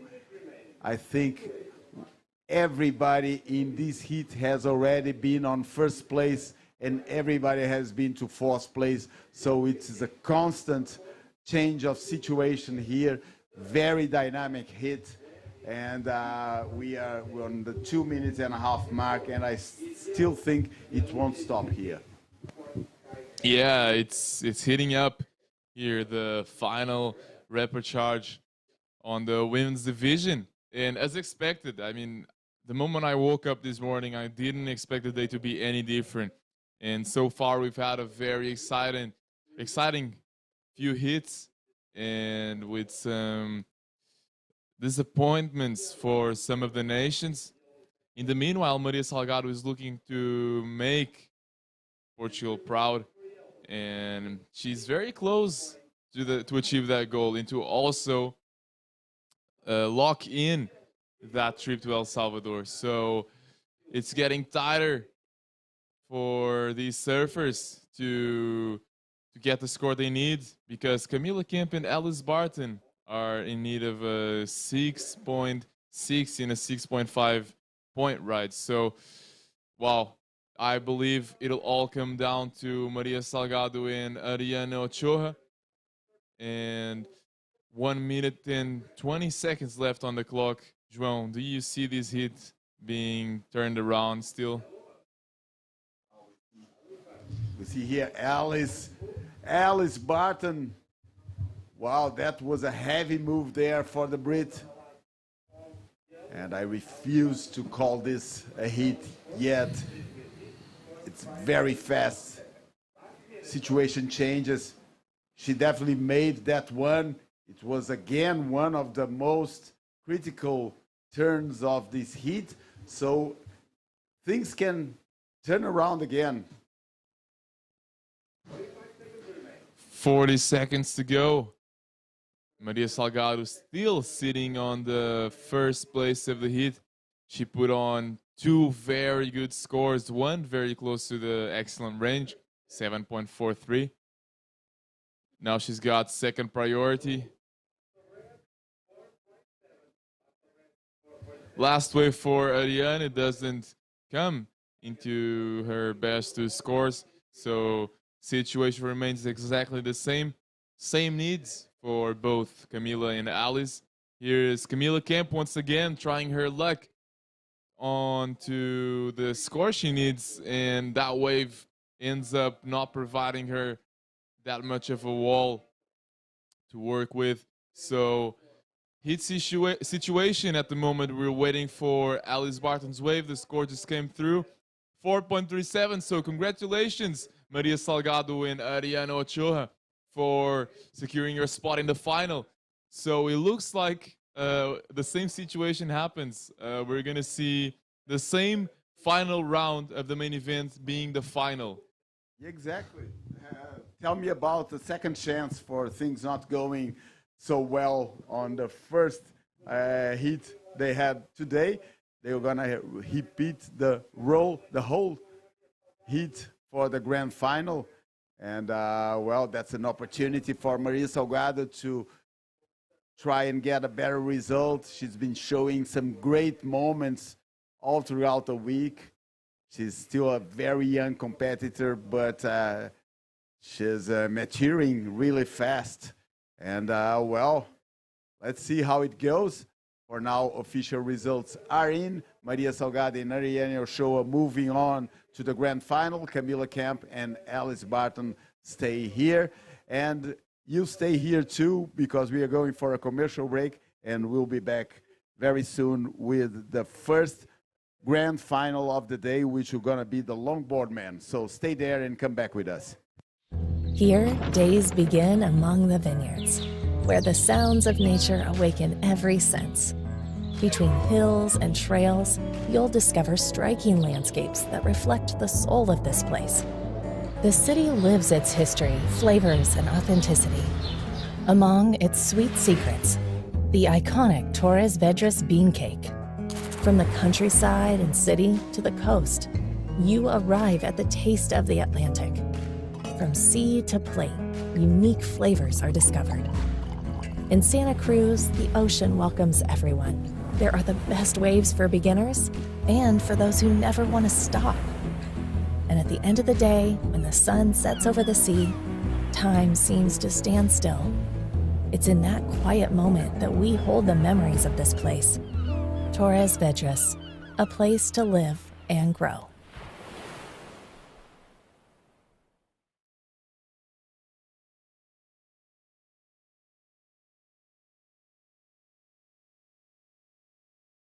We're back here with live action, and now joining me there's João Valente, Nuno Cardoso. I'm sorry, it's been too many days with you too. Hello, Nuno. What do we have here now? Yeah, welcome back. We have a 30-minute heat. This is the first grand final of this event. This is what we've all been waiting for. Longboard men division finalists are in the water. In the red, Federico Nasti from Italy, Doya Robbrook in white from the Netherlands. They went to the final through the main event, didn't lose a heat. And Tom Breen and Nicolas Garcia came from the grand final of the repechage round yesterday.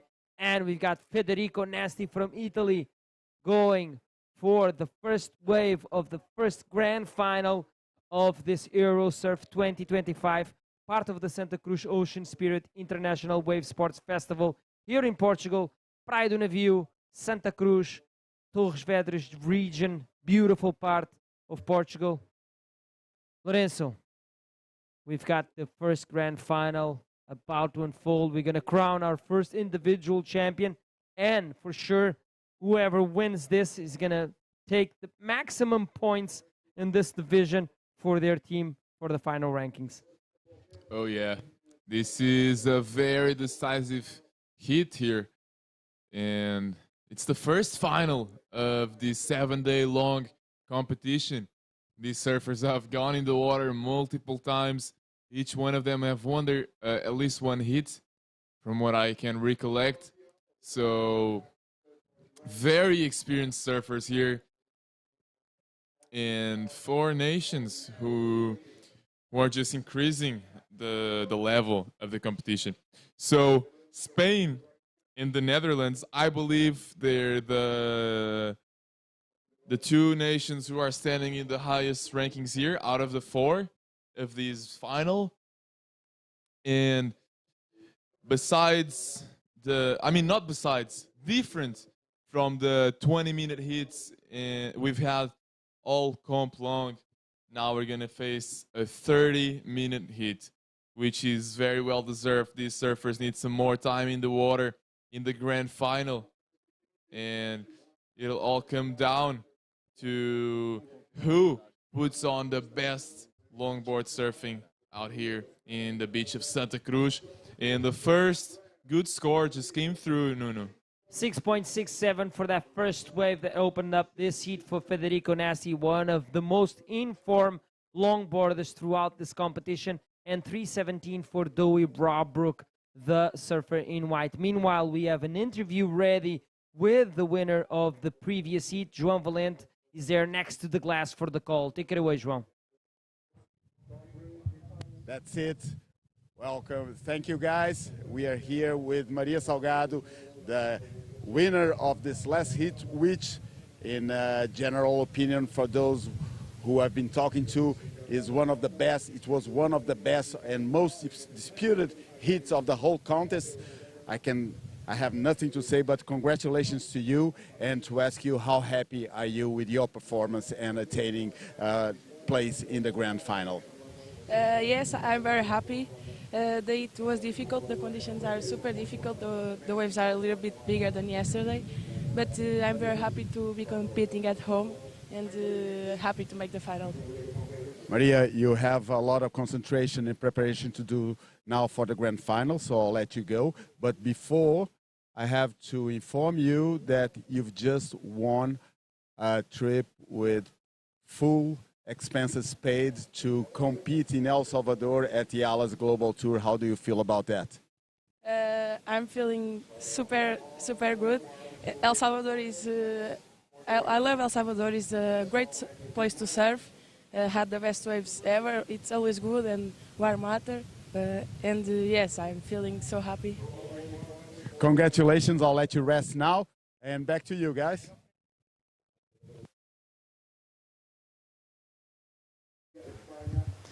Thank you, João. Congratulations to Maria Salgado, taking a very important win, of course, for herself, but especially for Team Portugal. Meanwhile, this is Federico Nasti just finishing his second wave just in front of his own team that's waiting by the beach with the flags. And this was Nicolas Garcia's last wave replay.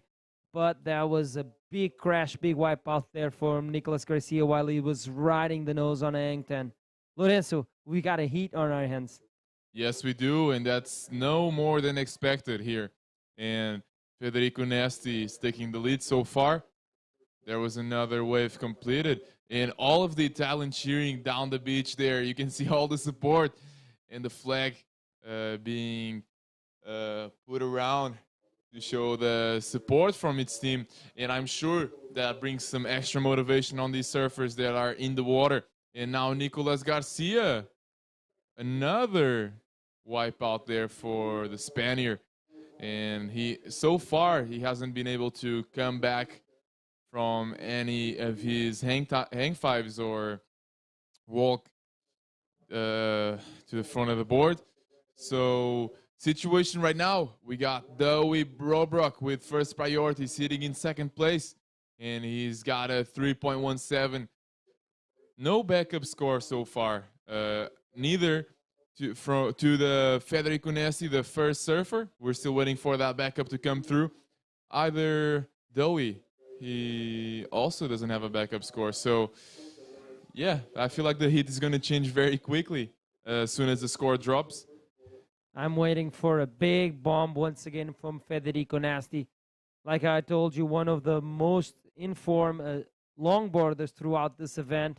He made it to the grand final through the main event without losing any round, first or second, at least in every single heat of 5 rounds of the main event, 4 rounds, sorry, the main event of the longboard. 5 rounds is in the surfer shortboard division. And he finds himself in the final looking very good. That 6.67 is a great score to be at in the beginning of the heat. And I do believe that his backup score is going to make him go into stratosphere-wise in terms of scoring on this one, leaving the rest of the field probably in combination situation. Here's Federico Nasti once again. Oh, how long was that? No, that was incredible. Super critical. In the meanwhile, the score just dropped a 6-point ride, and I believe that's going to be even higher than his current backup. Let's watch the replay. Step crossing to the front of his board for Ang 5. It was like a fake Ang 10, but he was so long on the front of the board, like you mentioned, Lorenzo. Looked like Ang 10 at the beginning, but he got only a 3.9 probably is because of the wave was smaller than the previous rides that Federico had, but it's enough to leave Nicolas Garcia in a combination situation, but not Joey Robrook, because he needs a 9.5 to get back into the lead of this one. The requirements are all for first place because this is the final. And Tommy Breen just dropped that 4.67, which would take him out from the combination situation in this heat from Federico Nasti. Tom is now in second, on the hunt for 8.0 if he wants to win this grand final, Lorenzo. Oh yeah, and it looks like I was completely off there, thinking the 3.9 was enough for replacement. I only had seen that last few moments of the wave, and it looked like he had potential for a higher score, but the initial part of the wave was just small itself, and it was kind of wide, so that's why the judges didn't give him that high of a score. Although it just shows how good Federico is looking on the board, and definitely deserving first place so far. Yeah, at some point it looked like it was an Ang 10, and then when I saw the replay, I kind of refrained myself, corrected myself. It was just an Ang 5, and probably deducted a little bit the points there for the last wave of Federico. Nevertheless, like you mentioned, Lorenzo, Federico is leading. He's happy with his performance for sure so far. 20 minutes on the clock still, so plenty of time for any of these surfers to get back into business on this grand final heat here. And yeah, 4 more heats left, and 4 champions to be crowned in every single division, and 1 nation team will take home the title. Look at that, Federico Nesti once again, and goes for that turn in the end. Look at all the talents. He's so stoked with the wave he just got, and that'll be gonna be head-to-head with the 6-point ride he had. I believe so. This is the replay of that last wave of Federico. That's an Ang 10 there. That was an Ang 10, Ang 5 to Ang 10. This is usually the procedure when you walk down the plank, and then he finishes it off with a floater. And look at that body language, says it all. Federico is feeling it. He slaps his board in a good way, like celebrating that last wave just in front of his home team there that are just sitting in front of him. As every time he finishes off a wave, there are the Italian team just waving the flag and cheering for him. We can hear the screams and the clapping from up here in the booth. So the noise down there must be absolutely intense. Yeah. Yeah, absolutely. And Nicolas Garcia hasn't been able to find anything yet, or find himself even. He's been trying to do that quick hang 5 right in the start of the wave and just drop the wave on top of the nose, but it hasn't been working out for him. And unfortunately for Team Spain, this wouldn't be that good of a result considering we're in the final stage, although still pretty good for, from this surfer for just reaching the final itself.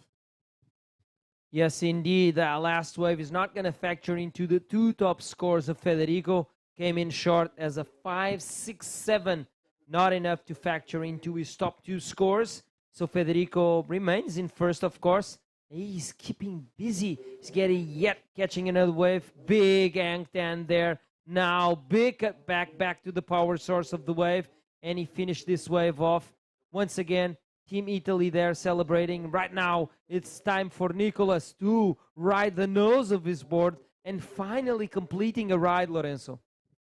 Yeah, that was the moment he's been waiting for, to finally get a good wave in. And that's definitely going to be a score to keep for the Spanish surfer. It took some time, but when it finally came, it was a proper wave. Look at this. Gets that quick hang 10 for a split second and walks back to the middle of his board and gets that finish. Longboarding is so cool to watch. The surfers step cross all the way into the nose, go to the Ang 5, and go to the Ang 10, back to the Ang 5. They try to keep their balance so graciously. and then try to not nosedive their boards at that relentless end section that we've been seeing throughout this 7 days of competition here at Santa Cruz. What an amazing sight to see here, this longboard men's grand final here at the Eurosurf 2025, the moment we'll all be waiting for, part of the Santa Cruz Ocean Spirit International Wave Sports Festival. This is one for the books for sure. Right now, so far, so good for the Italian stallion in red in this heat. But meanwhile, some scores are dropped. Oh, that was a nice attempt from Tom Breen. Unfortunately, he didn't come out of that. But yeah, the score just came through. 6:07 for Nicolas Garcia. And that's exactly what he was looking for. He's now looking for a replacement on his backup of a 1.13. So now he's back in the heat. And he comes out of that awkward situation he was needing sort of 2 scores to jump onto a good place. Yes. Looked like we had a situation there on the last wave between Tom Breen and Federico Nasti. If I am not mistaken, Lorenzo, Federico had priority and Tom Breen dropped in on him. We're waiting for the official call, of course. That's not for us to decide. I just watched the action as you saw it in your screen as well. And I do believe that Federico had the priority, so something is about. Yeah, I'm just listening to the beach announcer, and there was a priority, yellow on red. So we're going to see how that's going to affect the scores. But listening to David Prescott, our beach speaker and announcer, there was an interference. Yes, we saw it on screen. I was just waiting for confirmation, of course. Ooh, this is Dowie Robrook riding the nose there for quite some time on the Ang 10, and he just lost a little bit of his composure at the end of the wave on the final section there. But this is going to be a very important score for Dowie to get back into this one. Look at the replay, Lorenzo. Oh, he looked stylish on the nose of his board.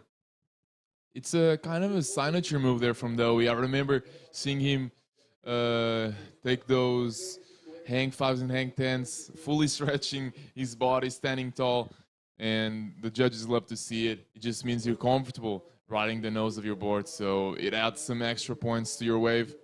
So well done by Dowie.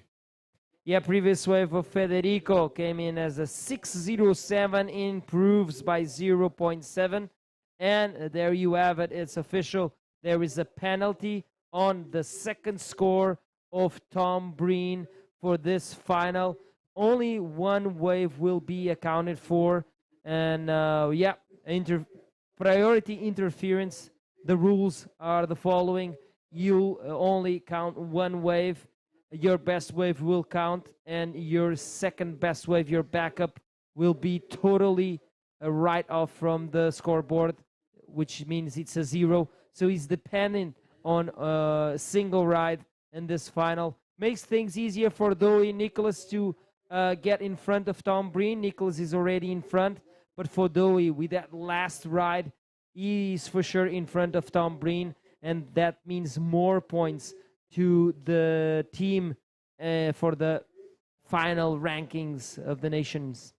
Here's Nicolas Garcia once again, and same mistake from Nicolas, riding it for way too long on the nose of his board and jumping, taking that somersault. Yeah. So Tom Breen is currently in 3rd place, and with the situation of the priority, he's not going to be able to win this anymore unless Federico commits the same mistake of an interference. So with the double-digit score that Federico has put, it's impossible to reach by Tom Breen with just a single wave. So he puts him in the fight for second at the moment. And I feel like when you have an interference, just a shot at the podium is good enough. Yes, indeed. But I think it's going to be very hard for Tom to get into the mix. Once again, last wave from Dowie Robrook, 6.9, the best scoring wave of this heat so far, which means Dowie is now in second, searching for a 5.84 to first, leaving now Tom Breen in 4th position. And the same situation you mentioned, Lorenzo, Doe broke the 2-digit total score in this final, so second place is not already obtainable for Tom Breen. Even if he makes a perfect 10, it would be still below the overall score of Doe Brobrook. Now it's up for Nicolas Garcia to back up that 6.07. If he does within the range of a 6.68 or higher, he will take the lead of this heat.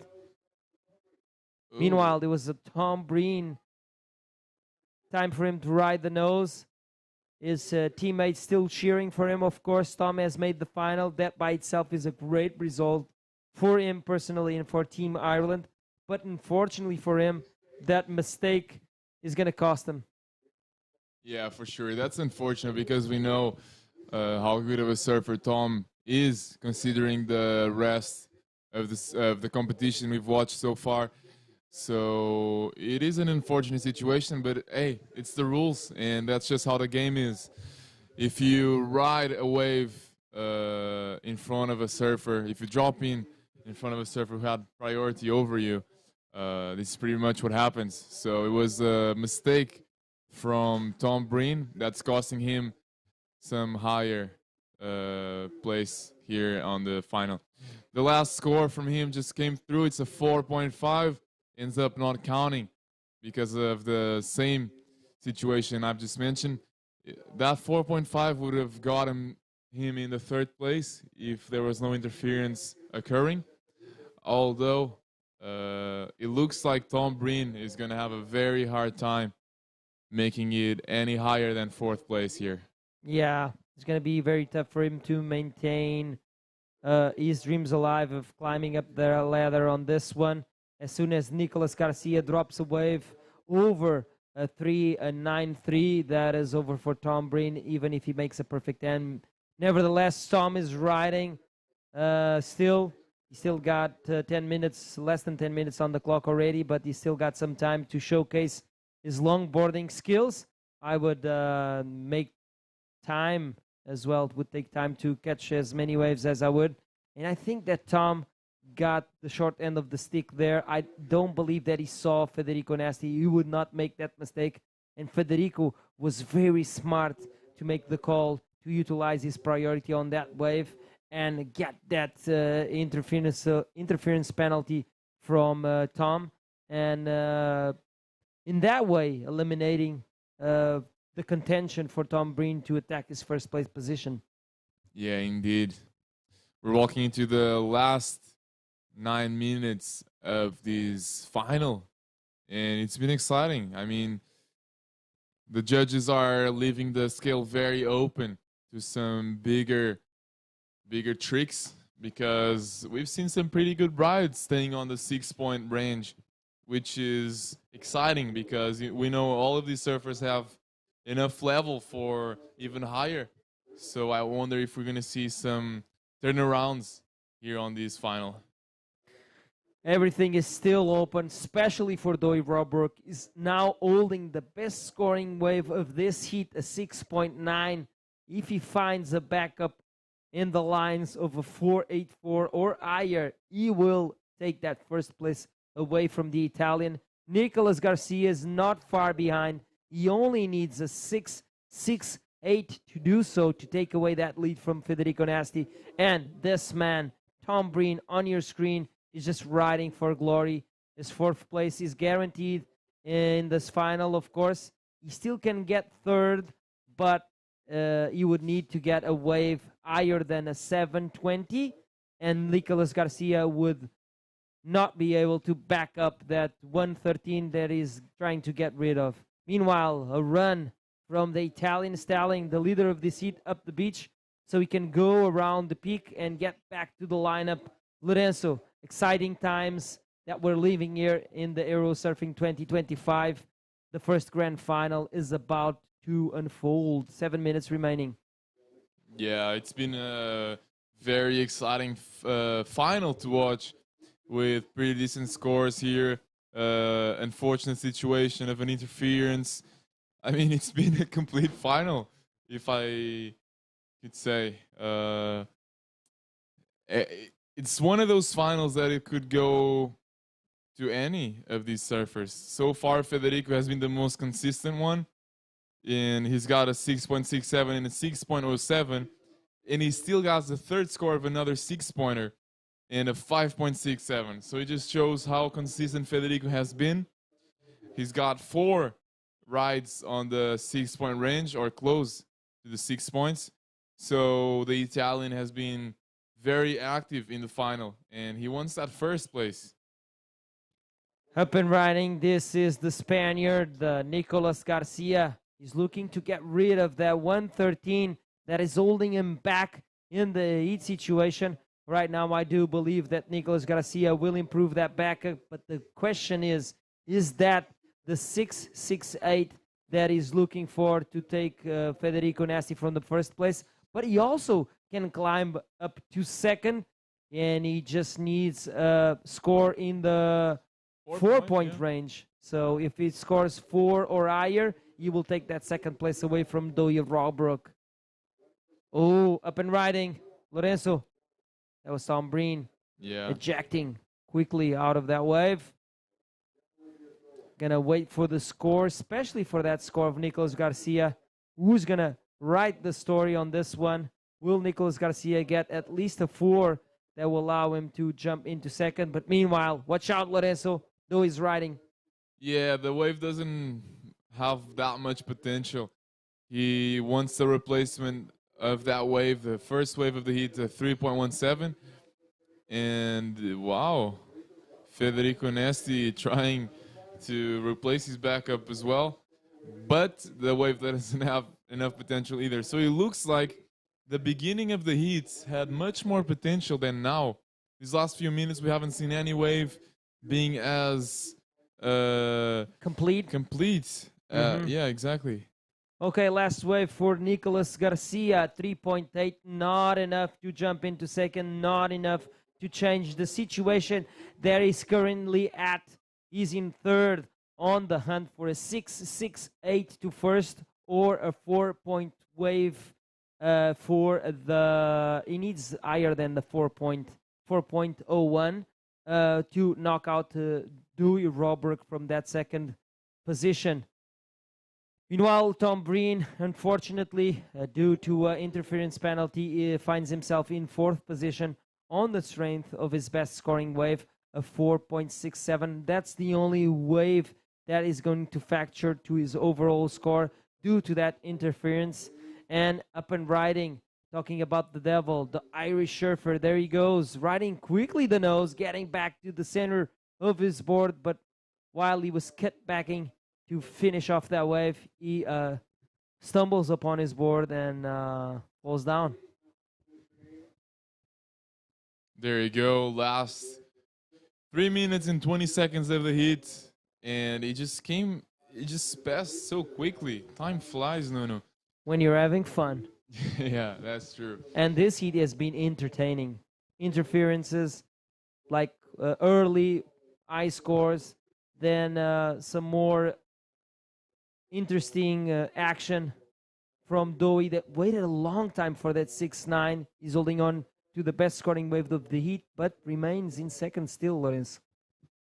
No, if it would end right now, I think the first for Federico is well deserved. He's being very active. He's the one who's got the most waves, the highest scores too, besides that 6.9 from Dowie.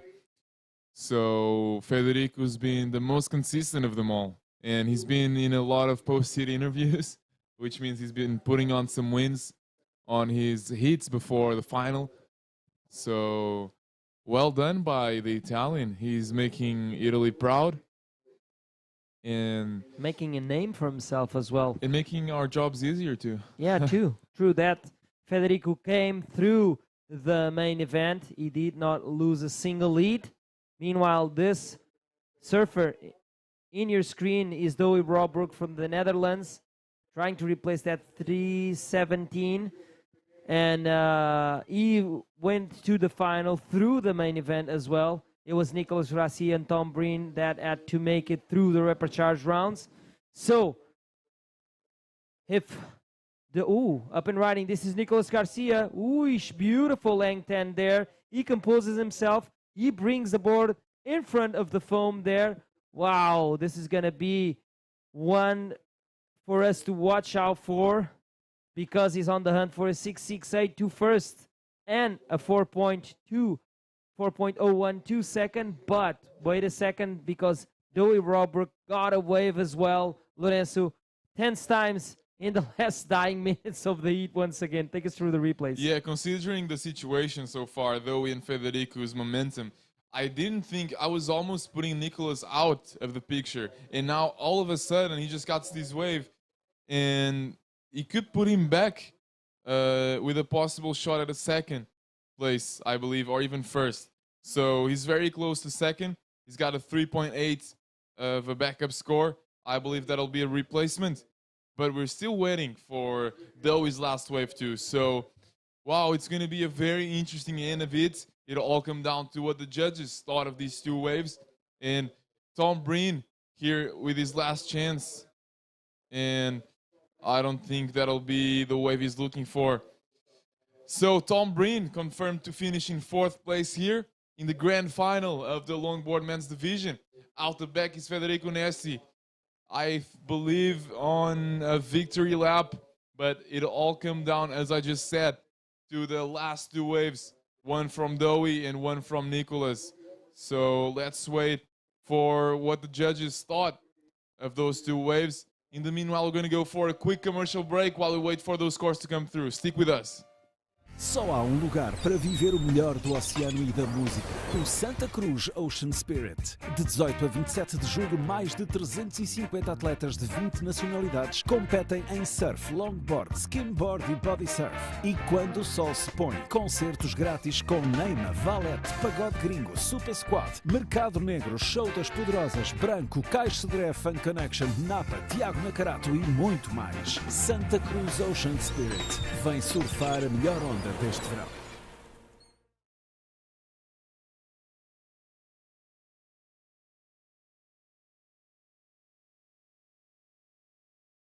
Welcome back, everyone. Some tense times in the dying minutes of this heat. Right now on your screen, the Italian stallion Federico Nasti. He's feeling it. You can see it in the body language. Let's see if he is bringing home the victory. And it's all dependent on those last waves ridden by white and black. White being Dowie Robroek from the Netherlands, and black, the Spaniard Nicolas Garcia. Nicolas needs a 6.68 to first. Dowie needs a 5.84 to first. But yeah, Nicolas can still climb not only to first but to second, which is more points. And of course, it's a second place finish is different than a third place finish. And one thing is confirmed, like you mentioned, Lorenzo, the only official result that we can give in this heat is that Tom Breen got 4th. Yeah, that was due to the interference he got over the red jersey surfer, Federico Nesti. And he's most likely to be the grand champion here of this division. Although we're still waiting for scores, everyone's feeling very tense, I believe. He's there possibly doing some interviews at the beach. And things are still very fresh. We don't know what's about to happen. It's going to be very decisive from the judges. We're standing by for those scores of those last waves, like we mentioned. Meanwhile, we have a shot of Federico Nasti already given an interview. Here, we have a shot of Nicolas Garcia being greeted by his teammates. He's done a great job representing Spain all the way into the grand final of this longboard men's division. Let's see if he can climb a little bit further up the ladder. He's in 3rd currently, but waiting for a score. Same thing for Dowie Robroek. He's in 2nd, waiting for a score. He wants to climb up, or if he cannot climb up, he wants to defend that 2nd place. So it's pretty interesting. Wow, watch out. Last wave for Nicolas Garcia, 7.33, the highest scoring wave of the heat so far. He moves into the lead of this one. And now it's all about Dowie Robroek's last wave. He needs a 6.51 to jump into the lead. And he will need a 5.84 to take the 2nd place away from Federico Nasti, because that was his previous requirement. Final wave for Doi Robrook. It's a 310, so it's official. Nicolas Garcia is the champion of the longboards man division in this Aero 2025. A last-minute effort. You can see Team Spain going ballistic there, Lorenzo. Wow, that's one way to finish your final. No words needed here. I mean, Nicolas Garcia, I was almost putting him out of this final, finishing in third, and he ends up with another buzzer beater. This competition is full of buzzer beaters. Hey, Nuno. Yes, indeed. You make a great call, Lorenzo. Before the heat finished, you said you were counting him out, but after that wave, you had your doubts, and there was no doubts by our panel of judges. They give him the best scoring wave of this heat, and is bringing the win for Spain. Meanwhile, I'm giving the mic to João Valente as I'm stepping out of the booth. I know, it's you stepping out of the booth, so I'm going to give your mic away to João Valente. And see you soon, Lorenzo.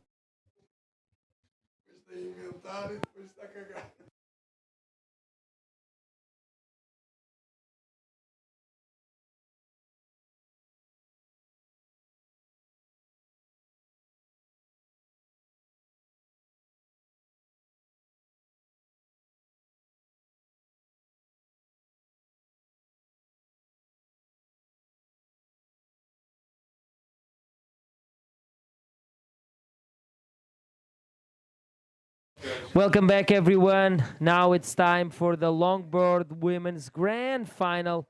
In the water, we have a tight field here, and we're about to find out who is going to take this individual title in this division. Either it's going to be Tilde Rasmussen from Denmark qualifying from the main event into this grand final. Ruby Knox from Ireland also qualifying from the main event in this longboard women's division, and Julieta Rodriguez Villamil and Raquel Bento coming from the Repechage final into the grand final. Welcome back, João. This is going to be one for the books. Hopefully, and one for the Portuguese books as well. Right now, there's not much chance, if any, at all, for the team winning for the Portuguese. I think the Spanish team is too much ahead and reaching finals and still on dispute of some finals. This is looking like it's going to be a Spanish affair as far as the team title go, but individual titles count a lot, and there's still a few to be conquered. Right now, we are in the grand final of the longboard women, and the surfers in the water are in the white, Ruby Knox from Ireland. In the red, we have Tilde Rasmussen from Denmark. In the yellow, the Spanish representative, Julieta Rodriguez Villamil. And in the black is the Portuguese rider, Raquel Bento. So that's it. Situation right now has nothing much to add to it. This is a 2.33 wave to the yellow surfer, Julieta Villamil. In the white, there's just a quick wave under 1 point, so situation it's not really an issue by this time. We just saw also the surfer in red, Tilde Rasmussen, doing her first wave, something to be a throwaway too. So it's too early in the heat to make any calls. Yes, indeed. This was Tilde Rasmussen, the Danish longboarder in the red, trying to go for first wave. Going for a first wave, 0.8. It was a short ride. The judges were quick on the score there, punching the numbers into the system, and the average came out as a 0.8. Nothing too shabby about that, so the judges were quick there to make it a call. Meanwhile, on your screen, we are watching Raquel Bento, is the only surfer yet to catch a wave in this grand final. Let's see if this final goes her way. But one thing is for sure, it's going to be Irish, Danish, Spanish, or Portuguese champion in this longboard women's division. It's really cool to see that the finals so far, both in longboard men and women, do not repeat nations. So it represents the amount of talent from different places here in the old continent, hailing from different parts of this place we call Europe. Meanwhile, we have Lourenço Grandella next to the glass for the call for an interview. We'll hold on that as we're watching Ruby Knox from Ireland getting a ride. And now, yes, we are ready. Lourenço Grandella, where are you at, buddy? Nicolas Garcia is your longboard men's division champion. Wow, you couldn't finish in such a more dramatic way. Another buzzer beater. Congratulations. What's going on through your mind right now? Super happy. First of all, thank you very much to Spanish Federation. Thank you to my teammates, to the team that support all the hits, all the waves, and super happy to win here in Santa Cruz. Thank you very much to all Spanish people that stayed, saw me, and thank you. You're putting the Spanish team very close to the title win against Portugal, that were the title defenders. How does it feel for you to represent your country in bringing home the title, the 1,000-point mark that you just got? For me, representing Spain always is a big feeling, and I'm super happy to represent my country in all the championship, and very happy to stay battle the win of the tournament. But the only thing is important is work. Well, congratulations once again. I believe you still have to go support your teammates, and I'm sure you want to put that wetsuit off. So I'm going to let you go. Congratulations once again. Is there a message, one last message you want to send to your supporters, family, and everyone? Sí. Quería saludar a mi novia Noé, a mi familia y a todos que sé que estáis viéndolo ahí. Un abrazo grande de Nico de parte de todo el equipo de España. Gracias, chicos. Muchos parabéns, Nico. Let's go. Nico, right, back to you, boys. Congratulations, the longboard European champion of the year. And it was conquered in such a dramatic way that it only turns it better. And it's the first individual title for the Spanish team, who's probably going to take the team title as well. And meanwhile, is accordingly enough, we just saw the last wave by the Spanish representative in this final, Julieta Rodriguez Villamil, has just done her last wave, and it's probably gonna go on the keeper scale of it. But for that, we're gonna have to wait and see. But yes, the Spanish really on a run this finals day. Yeah, just gonna do add on your information. Nicolas Garcia is the Eurosurf 2025 Cup European champion, because there is an European circuit that defines the European champion. Don't get mistaken. All through the European Surfing Federation, of course. But this is the one that you come in, represent your country, and the most important title, of course, is the nations title. Although we have individual titles, but this Eurosurf 2025 works like a cup, and then that's called a league, the European Surfing League, and that's still ongoing throughout this year. Meanwhile, the last wave of Julieta Rodriguez Villamil came in as a 5.33. Highest scoring wave of the final so far, so that puts the Spanish rider up in front of the heat, and we're waiting on the second wave of Portuguese rider Raquel Bento, and after that we'll give the situation when there's almost 10 minutes ran in this final. Now it's Ruby Knox live. Unfortunately, she digged the nose of her board while attempting that hang five. So this one won't be a part of her final score. Yes, some scores are locking in. Last wave from Julieta came in hot as a 5-3-3. She now leads this grand final at the moment. And we're still waiting for the last wave of Ruby Knox, her previous wave, a 3-8-3. It's enough for Ruby to remain in second at the moment. Hilde Rasmussen from Denmark is still struggling to find a wave above the 1-point range. Also, Raquel Bento in the same situation. Yeah, I don't think the wave by Ruby Knox will change the situation. She still has a 0.83 to replace, but even like that, I don't think the wave she done was enough for the almost 4 points she needs to take first place. So let's keep on waiting and see how it goes. We are under the 20-minute mark now. So 1/3 of the final has gone by, and here we see Tilde Rasmussen from Denmark on a nice attempt there. She did a quick hang five. She is in need of a 6.56 to move on to first place. Yes, Tilde hailing from a place that they called the cold Hawaii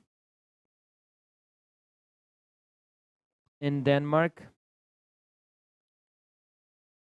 And I've been told there's a pretty cool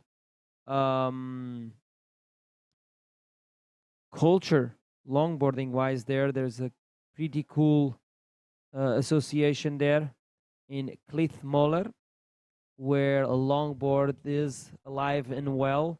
And there's it's really cool to watch that Tilde is here in this final representing Denmark, and of course representing our local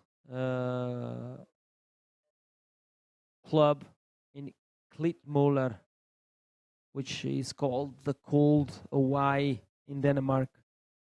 Is it? Yeah. Wow, that's something I didn't know.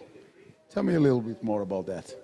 Yes, it was David Prescott that told me all about this cool community that they have that is based mostly around longboarding and stand-up paddling. He went there for a competition. He was sharing with me that they call it the Cold Hawaii, and it's based in Denmark, and there's some pretty great talent hailing from there.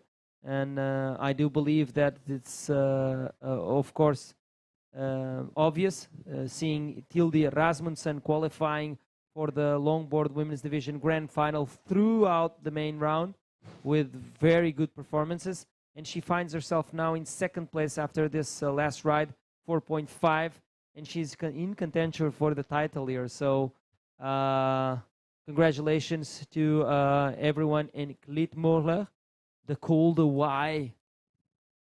Curious. Now I'm curious about this place. I might put there. I already had Denmark on my wish list as for traveling goes, and now it's even more destination for my future traveling Europe. So back to the heat. We have all scores in. Currently, we have Julieta Rodriguez Villamil in first place. In second place is Tilde Rasmussen, needing 3.17 to go to first place. Ruby Knox is in third, needing 3.54 to get to first place. And Raquel Bento needing 7.09 to also get to first place. Let's remember, this is the final, so there's no points for second place. The first place is the only place that matters.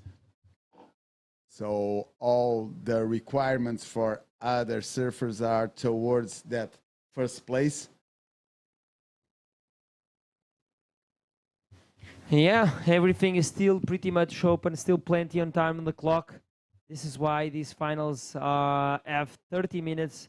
So these finalists have plenty of time to showcase their skills putting on their best strategies here to take a win for themselves and, of course, for their teams. Meanwhile, Julia Rodriguez Villamil is still leading this one. Julieta coming from the repechage rounds, building her campaign through the repechage rounds all the way into the grand final.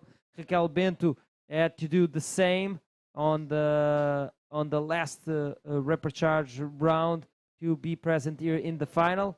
And going straight from the main event into the final was Tilde Rasmussen and Ruby Knox. And right now, so far so good for the Spaniard, but she's being very close watched by the cold Hawaii surfer Tilde Rasmussen. We see here the replay for the last wave of Tilde Rasmussen. She's looking for 3.17. That one won't do it. So she'll be still needing that score. And this is a very challenging situation. That's why we see so little waves ridden. It's another try there. It was Raquel Bento trying to better her situations. She's currently in fourth place, needing a 7.09. But anything above the 1 point, well, that's exactly what she done. She lowered her requirement a little bit. So now she needs a 6.49 to get to first place. But it's a long way to Raquel Bento to manage to get out of that fourth place situation she's in. You could see that Raquel Bento was having that wave under control. As soon as the wave hit that foamy part, she lost control overboard and fell down. So, yeah, she has to deal with this type of situations. Today, the conditions are way more windy. The waves are way more choppier. You could see that they are pretty much different from any single wave that we've been running competition so far. So the surfers had to adapt rapidly to these conditions. They have time to do so, but as we all know, time doesn't stop ticking. And at the end of the 13 minutes and 30 seconds remaining, we will find out who's going to come out on top.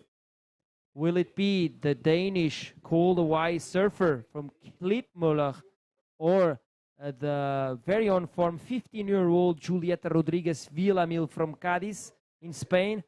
Ruby Knox from Ireland is in striking distance as well. I don't know from which part Ruby Knox hails from. And Raquel Bento from Portugal is far behind. She needs to try and pick up herself up in this heat to get back into contention. She is requiring a very high score at the moment, 6.49. That would be the highest scoring wave of the heat. That's what's necessary for her to take the lead on this one. But still low scoring heat, especially considering this is the final.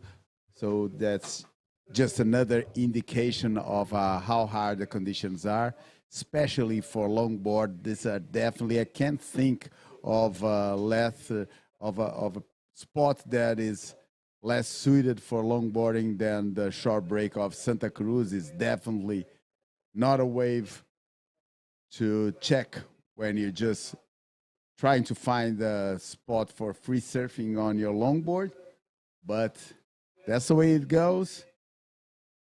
We can't please everybody, so Santa Cruz is a wave machine where there's pretty much never a truly that flat day, so that's an advantage. On the low point, it's a wave that under these conditions can be a very challenging thing. Putting, well, nice hang five there for Tilde Rasmussen. She's really going for that first place, really trying it out to get that place from Julieta Rodriguez Villamil. So that's it. Basically, it's challenging that takes away a little bit from the pure performance point of view, and put some emphasis on dealing with heavy sections, trying to avoid being trashed by the waves and having your board broken, or having even your body broken. As we've been mentioning, the sandbar is very shallow where the waves break, so it can also do some harm if you are thrown into that sand bottom. So it takes a little bit away from the performances and put it on other factors of analysis. Yes, indeed. I've got some really cool information concerning the European Tour of Longboard. Right now leading this tour after 2 stops of a total of 4 stops is Tilde Sophie Rasmussen. So she is here in this final as well, so it makes perfect sense. Tilde has been on a tear this year. She got a 5th and a 1st. Meanwhile, we've got action from Julieta Rodriguez. Yeah, and it's Julieta Rodriguez trying to go back to first place, because this very same Tilde Rasmussen that you were talking about now has just taken the lead on the heat with a 7.67 highest scoring wave of the heat. A very important wave when we are just under the 10-minute mark. So Tilde Rasmussen really making the move towards the European title. And now Julieta Rodriguez Villamil will be searching for a 6.85 to get back into first place. Ruby Knox searching for a 8.34. And Raquel Bento is currently on a combination situation. So she'll have to very quickly try to find a wave to lower that requirement, get out of combination, and then even maybe fighting for the title. Like I was saying, Tilde is leading this European Tour of Longboard in 2025. 4 stops total, 2 stops already unfolded. In Vila do Bispo and in Portugal, of course, and in Buznica in Morocco, if I'm not mistaken. So Tilde taking a win on that last stop and leading the current rankings.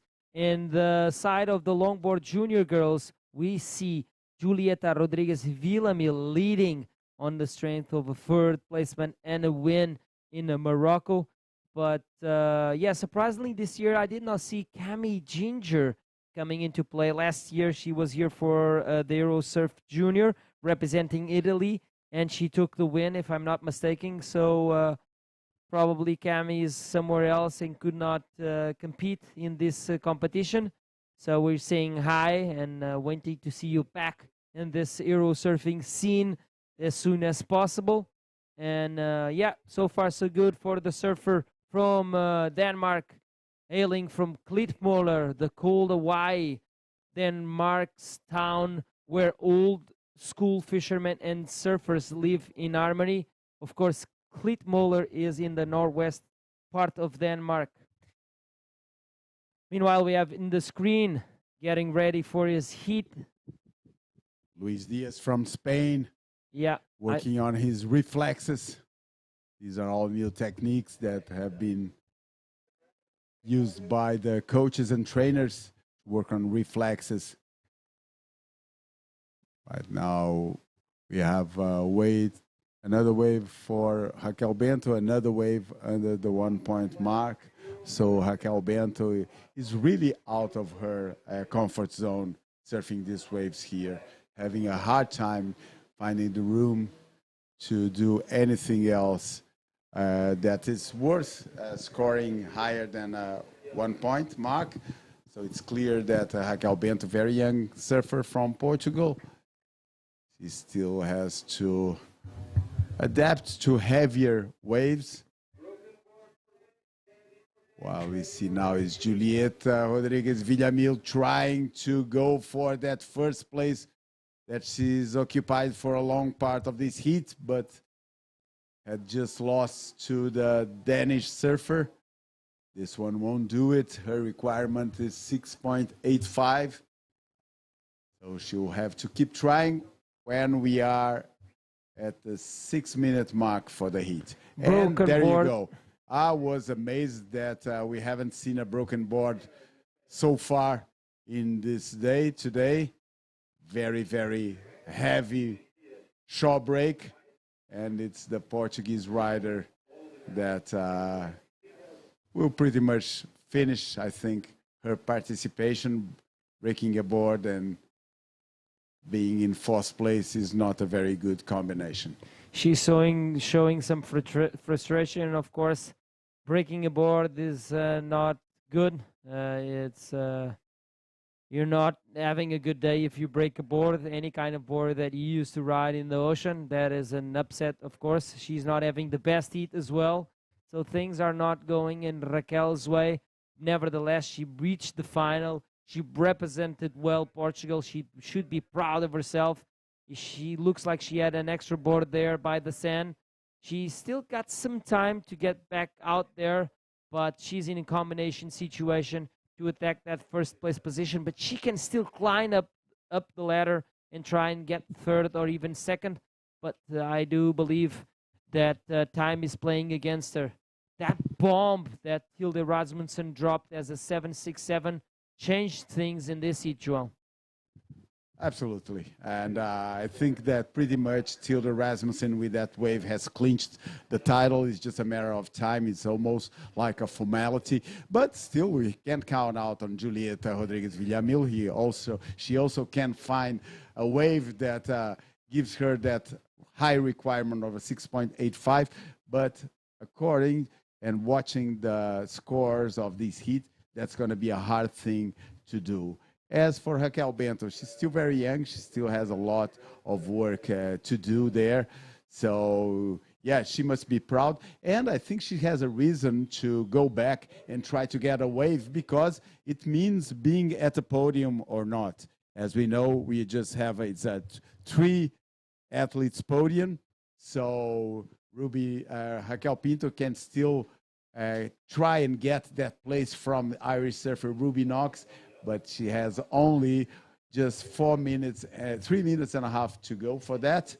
But her extra point that you can add to your team are going to be very welcome. There was a paddle going on there. It was switch up between Julieta and Tilde Rasmussen. Now Julieta has priority over Tilde. Tilde was sticking close to Julieta, so she will not allow Julieta, try not to allow Julieta to catch that wave. Meanwhile, last wave for Julieta, 5.77. It's enough to improve her best scoring wave. So she reduces her requirement. She now needs a 6.41. Look at this. There's still time for Julieta to attack that first place position. Of course, Ruby Knox from Ireland is holding on to first priority, but he is nowhere to be seen, at least in our screen at the moment. These two ladies fighting for first place are on a peak of her own, and now it's a matter of Mother Nature to provide or not that way for Julieta, as she's holding priority over Tilde. Wow, that probably was a mistake from Tilde there, giving away priority to Julieta in the last minutes. You can see Julieta checking her clock, and this is Ruby Knox pulling the trigger on this one, João. Yeah, there goes the Irish representative having some cross-legging steps over her board. Didn't quite ride it hang 5, but managed to bring the wave all the way to the sand, and that must count for something. Let's see how the judges evaluate that wave. She's looking for an 8.34 to go to first place, but she still can. I don't think that's an 8.34. This is the replay of that wave from Ruby Knox. Yeah, she rode the wave. Didn't quite do the hang 5. It was more like a fast nose ride. And this is, again, Ruby Knox. Really active. Julieta Rodrigues Julieta, of course. Julieta going for a long hang 5 there. Attention on that, because it's a 6.41 her requirement, and she stayed quite a long time with those 5 toes hanging over the nose of her board. This is the answer from Tilde Rasmussen. She still has something to say on this one. The wave did not collaborate, so it's all about that last ride from the surfer in yellow, Julieta Rodriguez Villamil.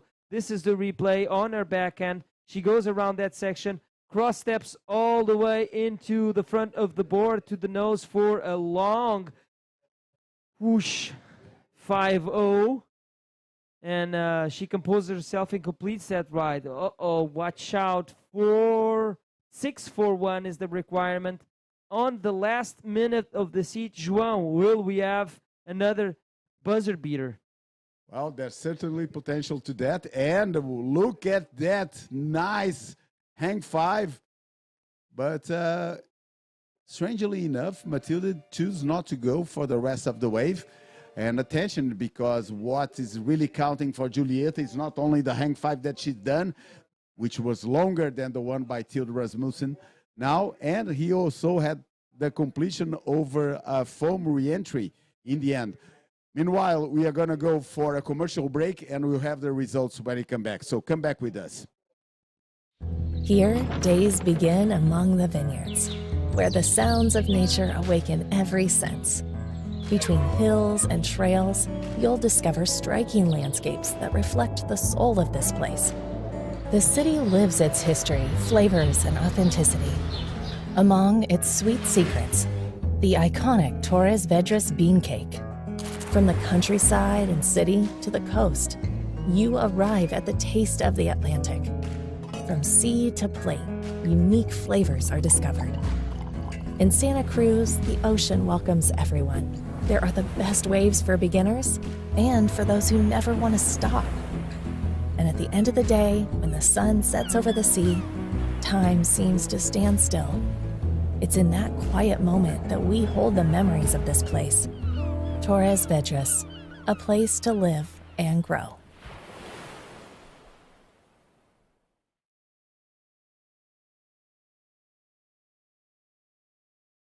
Welcome back, and we have an European champion, and it's the Danish surfer Tilde Rasmussen. The wave by Julieta Rodriguez Villamil wasn't enough. It came in as a 5.83, so almost a point below the requirement. The last wave of Tilde was a 4 point. Didn't go on her best two neither. But so that's it. We have the flag waving over there. We have a Danish champion. You have the teammates carrying her all the way to the stairs, being congratulated. Some proud horn-wearing Danish over there. And it's so great to have someone from Denmark winning a European title. Congratulations, Tilde Rasmussen. Wow. And we're going to have her on the glass pretty soon.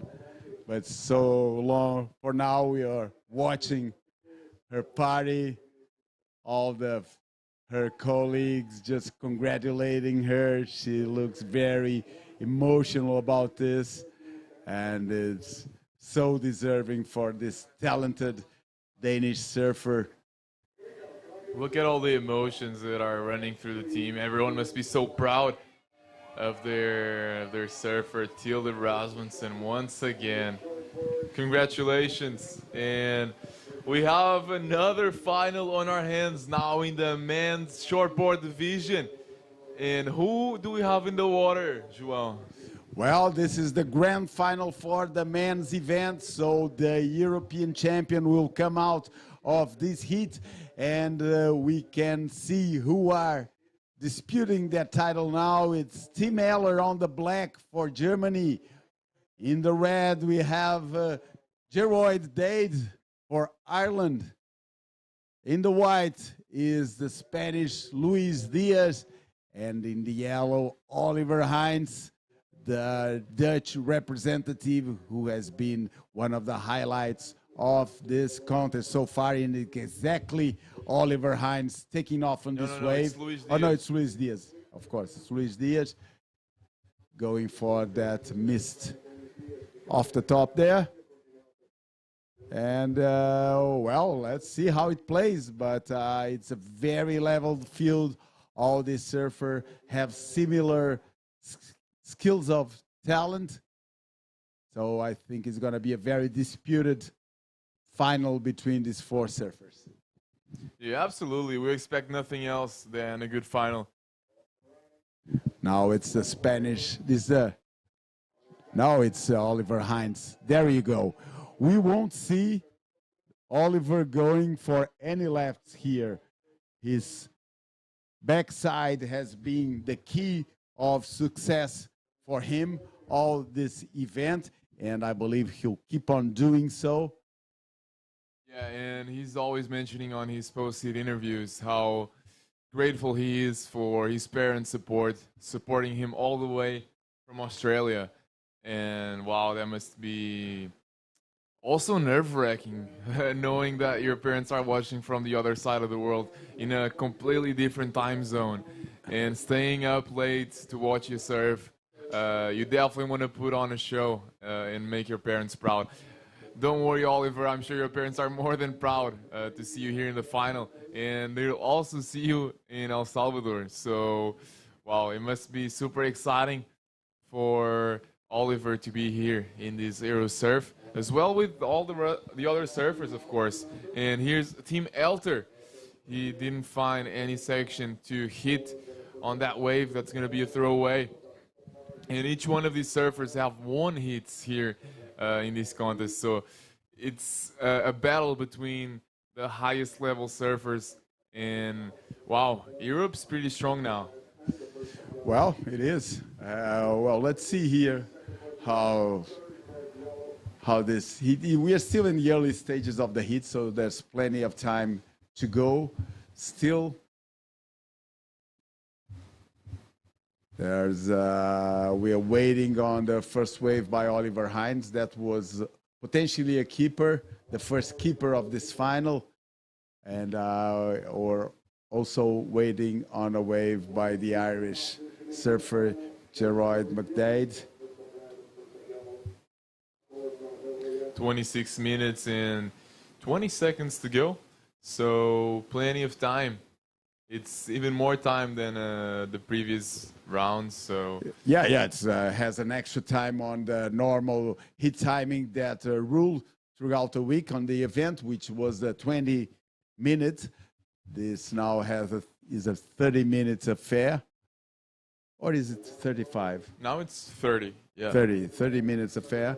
So yeah, plenty of time still. Surfers still finding their way onto the lineup. As we see Luis Diaz here goes vertical on that heavy section. So this one will definitely be a potential keeper for him. There's not many waves that offer room for two solid moves like that. We're going to see the repetition here. See how vertical he goes. Yeah, he didn't ride it all the way from the bottom to top. That's going to be considered by the judges. But here's Oliver, once again on his backhand, putting on 3 moves so far and looking for that finish down the line. Wow. Oliver, he's stoked with that. Exactly. And setting his teammates on fire. We can hear them here from the booth. We can hear their cheers.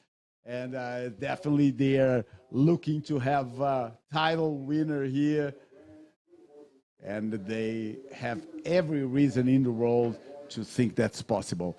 As we see now, Gerard McDade going for a nice top turn there, throwing a lot of water out of his board.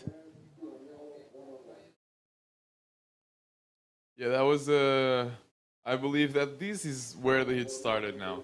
The first 5 minutes were very slow. We didn't see any proper wave being surfed, and now out of nowhere, each one of these surfers were able to put on a pretty decent wave. So well done. This is what we want to see in the final. And so far, we've awarded the two champions of longboarding, men and women.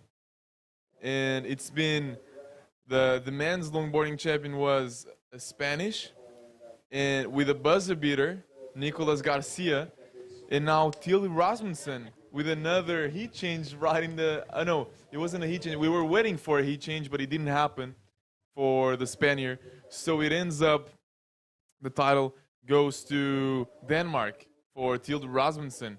So far, two different nations with two different titles. Meanwhile, over here on this final, the first wave by Geroid McDade came in as a 6.5, highest scoring wave of the final. So right now, the surfer from Ireland is in first place. And we have scores to enter for every single surfer on the heat, which is a great opportunity to send our colleague Nuno Cardoso for the interview with the new European champion. Take it away, Nuno. Thank you, boys.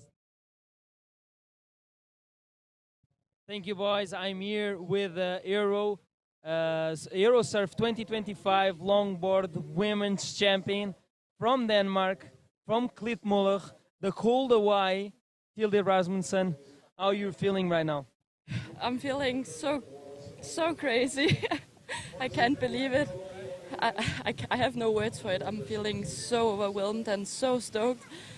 I really can't believe what just happened. I can't believe it. I'm so happy. It's crazy. Yeah. You just won the Eurosurf longboard women's division. You're currently leading the longboard tour in the European scene. You want to take the two titles for sure this year.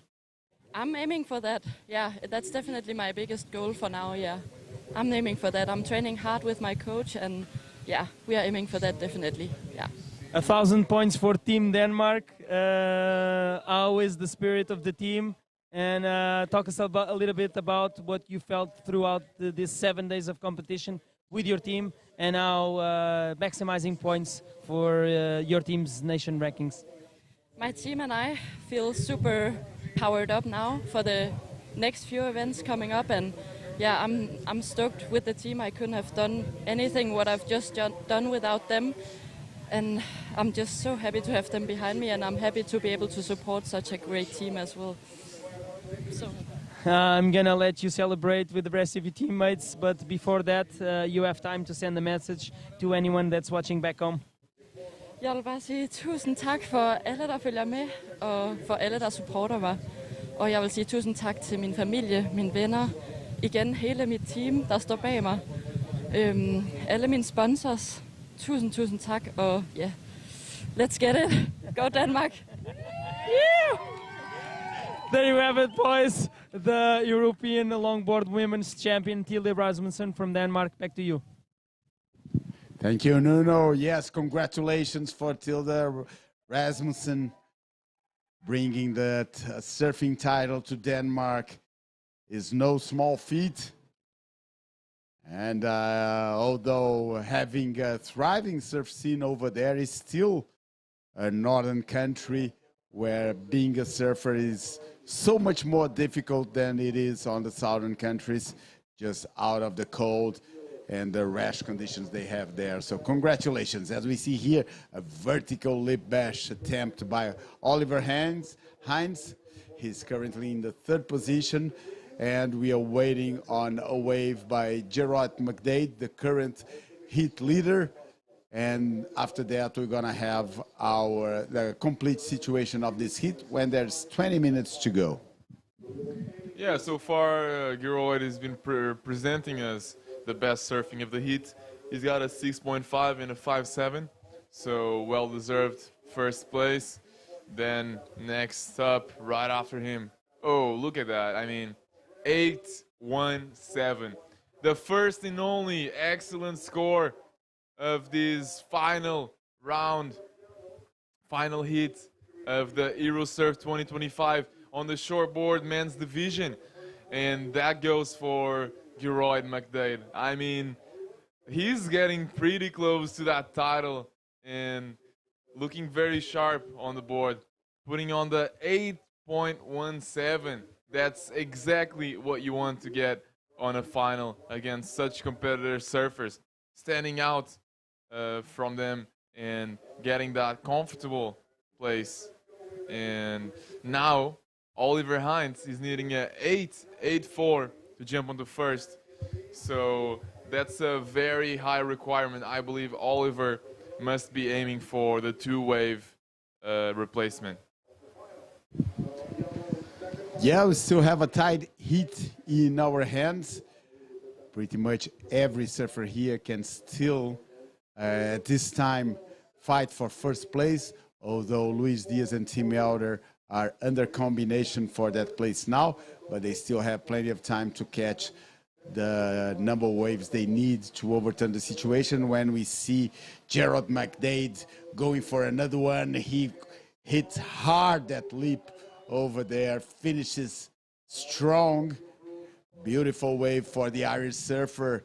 It will has the potential to go into his highest scoring, but that remains to be seen. And now up and riding is Tim Elter, taking that bottom turn right off the lip.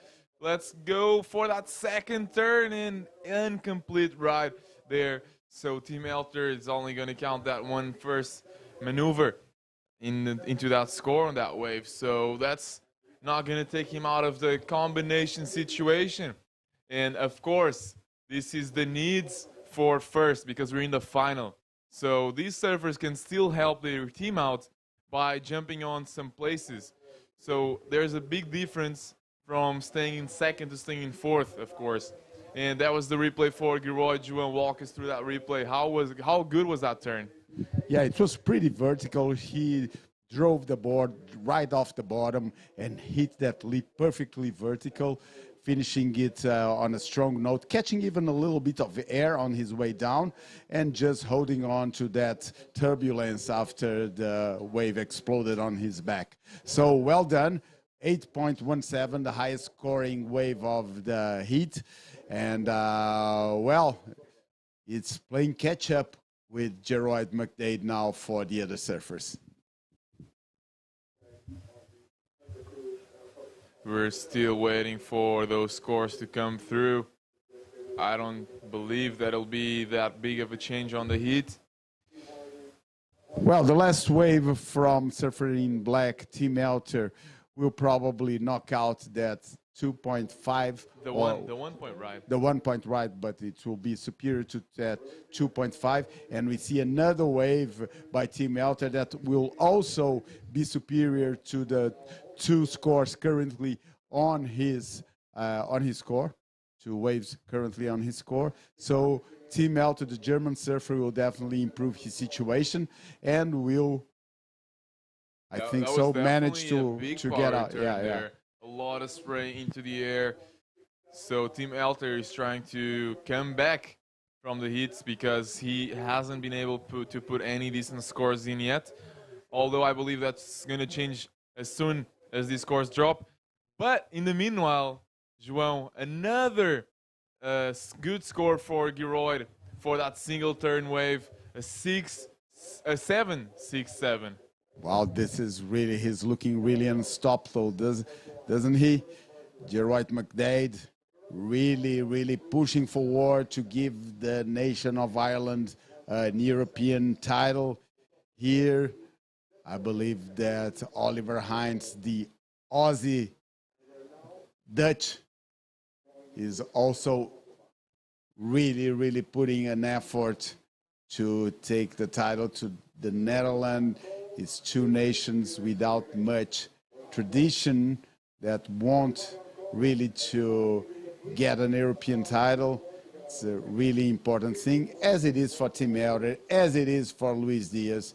Every surfer trying their best to take their nation's name to the highest point of the podium. Right now, we are waiting on a wave by surfer in black, Tim Elter, but with an 8.17 and a 7.67, Gerard McDade is really putting himself ahead of the pack. Oh yeah, this has been the Giroy's show Putting so far. Everybody in the combination on the final. Everyone, yeah. Every single surfer is in a combo situation, which means, for those who don't know, that one single wave is not enough to jump onto first. They would need at least two waves with a combination score of a 15.84 to jump onto first. So, wow. Gerard really put the work out there, and Wow, this is Oliver now trying to get out of that combo situation, gets the good first turn in, another one, and gets that finish foam climb. So that could be a good way for Oliver. Let's see what the judges thought. I believe it's going to be higher than his backup. It's definitely going to be higher than his backup. But let's wait for it to see. When, to put things into perspective here, right now, if Gerard McCoy made an interference, he'll still be leading. Actually, he'll still be leading if for some reason he had lost his two highest scoring waves, because with a 6.5 and a 5.7 on his score table, he'll still be leading even if he didn't have the first better scoring waves. Although we just saw Team Elter putting on a very good turn once again. So the German surfer is really putting himself out there, and he's trying his best to attack Gerard's leading situation. So Oliver Heinz, he also got a wave in, and while we're waiting for the score. So more than half of the heats has gone by, and this is one of the most exciting heats we've seen. Still, amazingly enough, even with these last waves by Team Elter, Gerard McCoy will still be leading even if he didn't have his two best scoring waves. So that's the level of dominance by the Irish surfer at this stage. Yeah, that just breathes consistency, because, oh, look at that progression there for Oliver, but unsuccessful. Yeah, as you were mentioning, João, that means that he's been so consistent all throughout the heat, because he could drop off his best two scores and still lead the heat. So how amazing is that? Like, that's incredible. Now we are seeing Gerard McCoy frontside again. I don't think this one will go into his brilliant score. And but currently we have Gerard McDade in first place, Oliver Heinz in second place, still waiting on the last wave by Team Elter. He's a 5.07. Betters his total score, but doesn't take the first place from the Dutch surfer. And we are just waiting on a wave by Gerard McDade that won't really get him any better than he already is. So the situation is like this. Oliver Heinz looking for a 9.37 to get to first place. Team Elter also looking for a 9.51. And Luis Diaz, he's still under combination.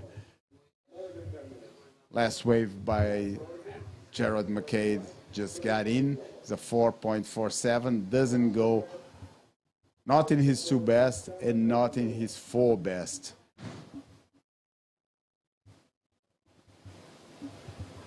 Ten minutes to go on this final, on this grand final for the men's division in this Eurosurf 2025. We're about to crown yet another champion. Yeah, now we just got the score for Team Elter. It was 6.33 on the previous wave, and then a 5.07 on the last wave. So now he's with a 11.4 total score, and that puts him in a out of the combo situation, now needing a 9.51 for first. And same with Oliver, he's out of the combo situation, needing a 9.37. Here is Geroyd trying to get some advice from his coach or teammates. They're probably guiding him outside of the water. So 9 minutes left, 9 minutes to go, and we're closer and closer to award a new champion here, a new European champion here at the beach of Santa Cruz on the International Wave Sports Festival that Ocean Spirit is.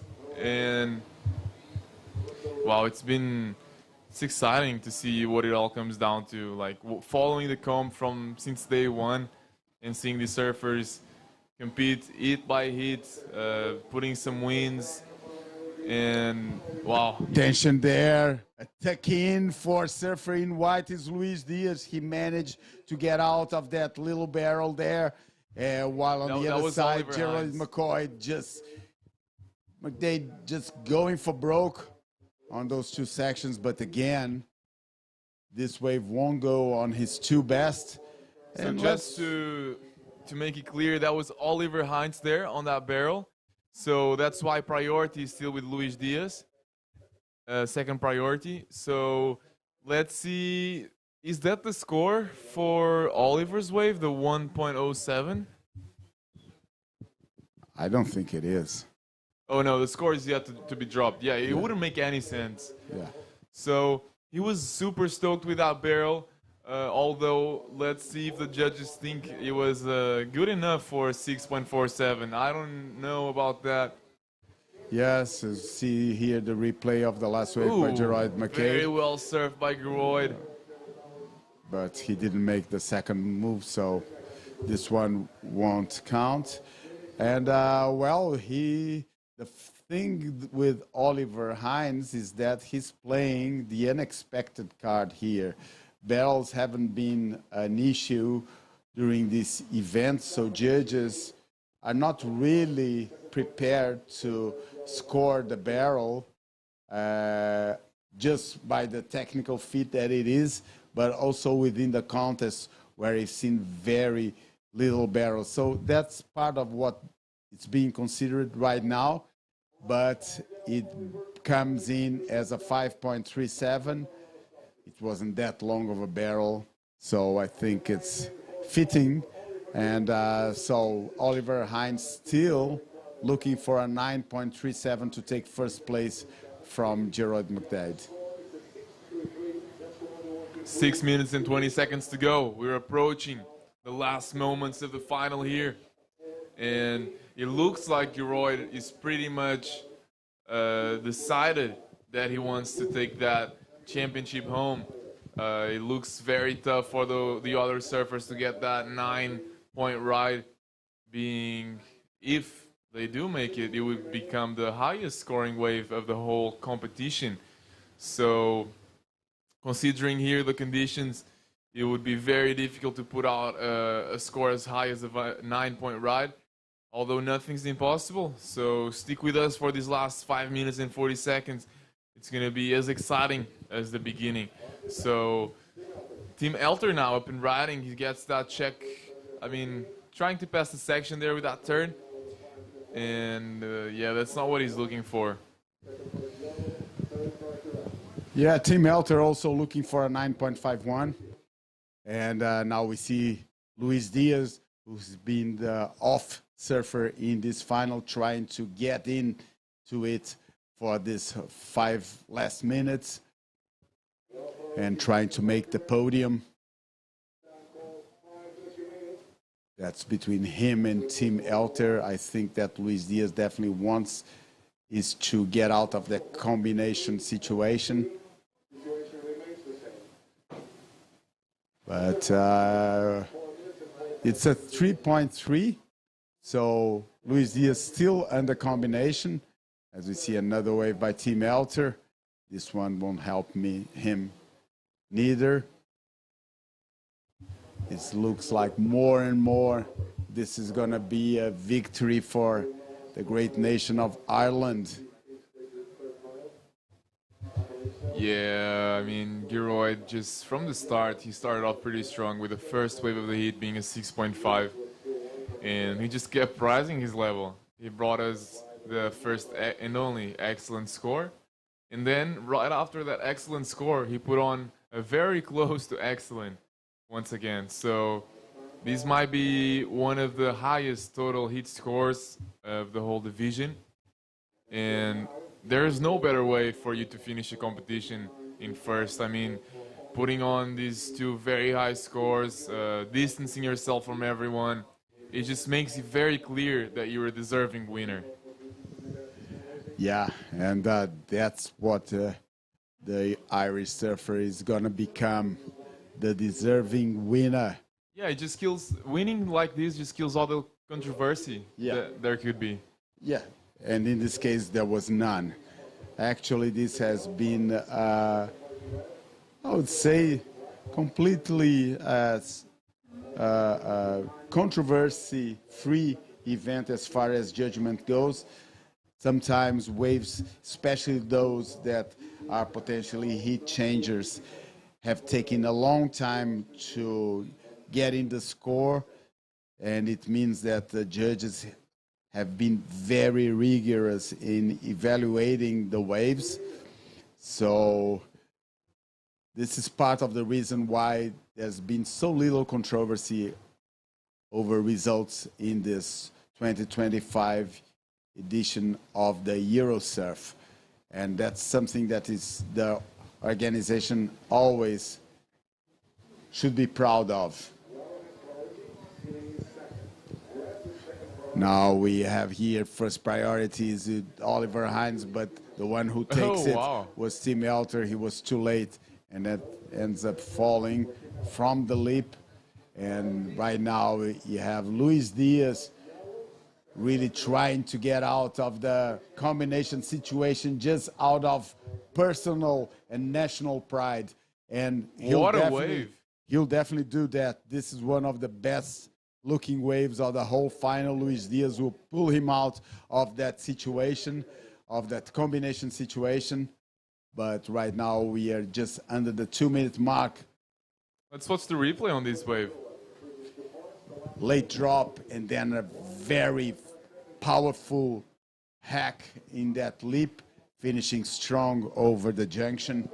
You know what should be rewarding there is, yeah, there you go, 9-1-7 for Luis Diaz. What a way! What a way to get out of the situation, huh? Yeah, wow, that's crazy. What a way to finish. He seemed to be so far out from the rest of the surfers throughout the whole final, and all of a sudden that gem comes through and he was right on the spot and he surfed it as good as he could have had. So well done by Luis. That was very close to the perfect score, the 10-point ride. So as I was mentioning, the judges would reward, and they definitely did reward, the fact that he didn't have to force himself into ahead of the foam. He just rode that first maneuver with so much speed that he immediately got ahead of the foam, making it a complete move. So well done by Luis Diaz. I think the first 9-point ride of this division, no? Probably the first score over 9 points on this division. And Luis Diaz now, he's just needing for a 6.67, which is perfectly capable of attaining. Is the last 20 seconds of the final, and what a buzzer beater that would be if he managed to do that. But who we have now is Tim Eller trying to get back to the podium after being knocked off by the last wave of the Spanish surfer. And what a wave for Tim Eller. He'll end another one for Oliver Hines. So the heat has finished. We're going to have to wait on these two waves by the Dutch and the German surfer. This one is a replay for Oliver Hines' last wave. João, if we could define this Eurosurf event in 2 words, that would be buzzer beater. Oh, yeah, absolutely.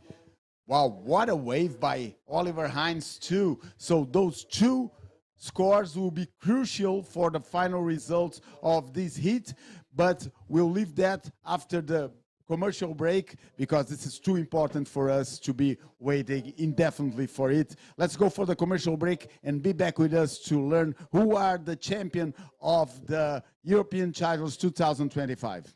Só há um lugar para viver o melhor do oceano e da música. O Santa Cruz Ocean Spirit. De 18 a 27 de julho, mais de 350 atletas de 20 nacionalidades competem em surf, longboard, skimboard e body surf. E quando o sol se põe, concertos grátis com Neima, Valete, Pagode Gringo, Super Squad, Mercado Negro, Show das Poderosas, Branco, Caixo Cedré, Fun Connection, Napa, Tiago Nacarato e muito mais. Santa Cruz Ocean Spirit. Vem surfar a melhor onda deste verão.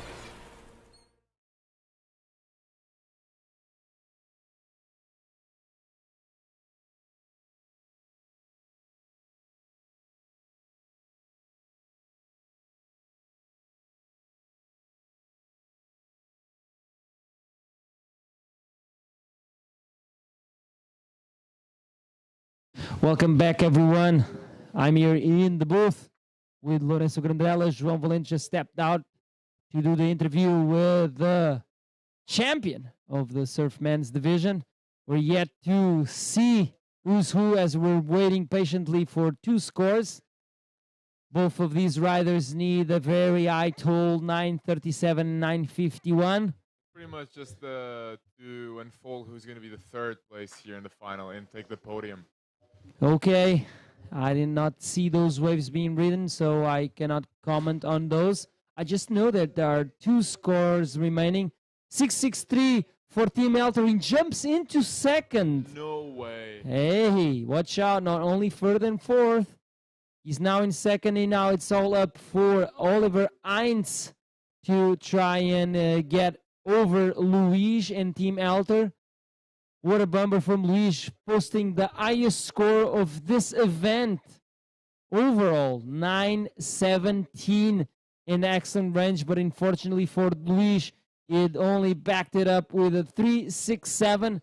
Then not enough time for Luis to get back into the seat and be a little bit more decisive. What a final, it's all I gotta say. Wow, look at those overall scores. Lourenço, this was a banger. This was an incredible heat to watch. I mean, it looked like Geroyd had the heat pretty much controlled all the way till the end. And then out of nowhere, Luis Diaz just get that 917.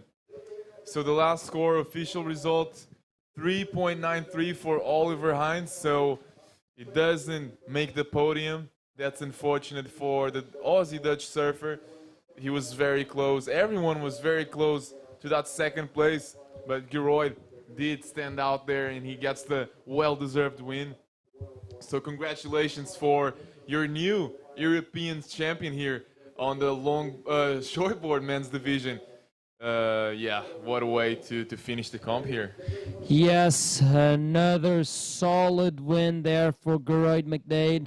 And he's taking 1,000 points for Team Ireland. That was sitting in third coming into this last day. So this is an important result, not only for the Irish surfer himself, but also his team. Meanwhile, it's all about the ladies that are already in the water. And do we have out there?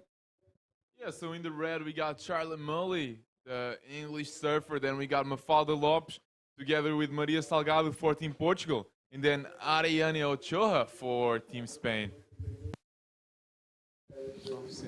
Yes, let's see who's gonna be the champion of this surf women's division.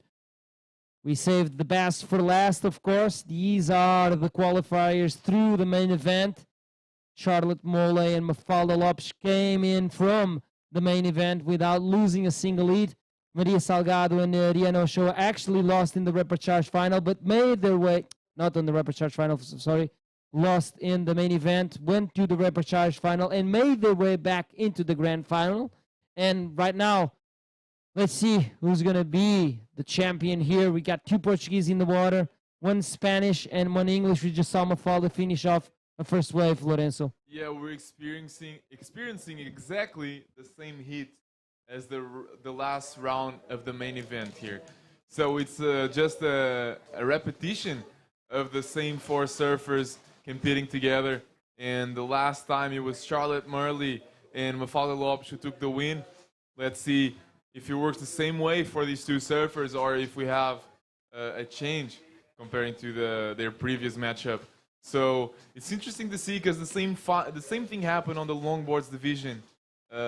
So yeah, it's quite funny to see these surfers drop out of the main event on the last round and then make their way back to the final from the repechage final.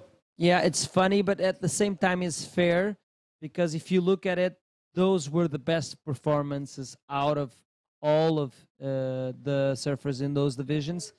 So they made their way back into the grand final, and well deserved, of course. They put in the work, and the result is here. Now it's all up for the first place.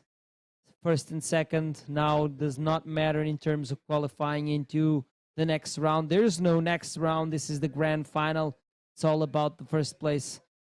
Meanwhile, last wave for Mafalda Lopes came in as a 4.83. And the last wave for Maria Salgado already clocked 2 waves in the heat. She posted a 3.10. They are leading this heat. And probably this is what Team Portugal needs for the team rankings. For a doublet here. First and second in this heat will help Portugal a lot in the team rankings, Lorenzo. Yeah, absolutely. Portugal has sadly lost a lot of its surfers earlier in this competition. And that was pretty unexpected considering they were the title defenders. And that was good news for Team Spain, of course, that we're doing much better than Portugal. In the meanwhile, there we go, Ariane Ochoa. And she makes her entry into this final and going for her backhand. This is the last chance that Portugal has to listen to the Portuguese anthem in the ceremony award. We're going to listen to the Spanish anthem in the longboard men's division, the Denmark anthem from the longboard women's division.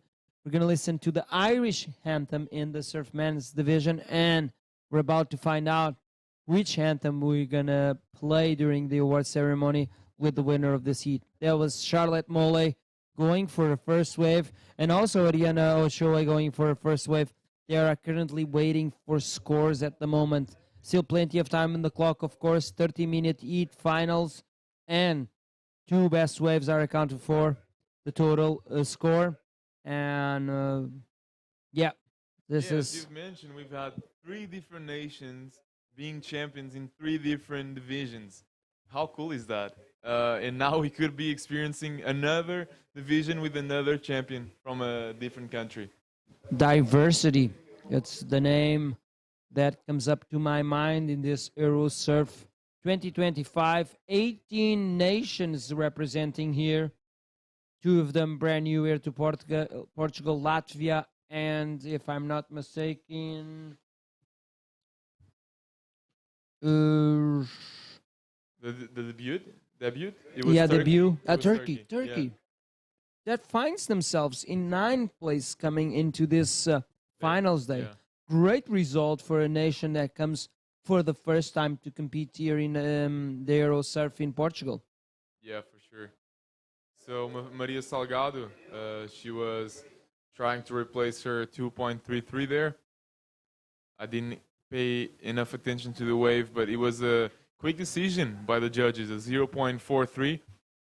That's not going to come in to her best 2 scores, of course. That's pretty much an in and out score. So right now, the first 10 minutes of the heat are gone, Nuno. And what's happened so far? I'll tell you what's happened. Whoever wins or non-wins this heat is already a winner. All 4 of them are going to go to El Salvador to compete in Alas Global Tour. There's a grand prize for each and every single finalist here.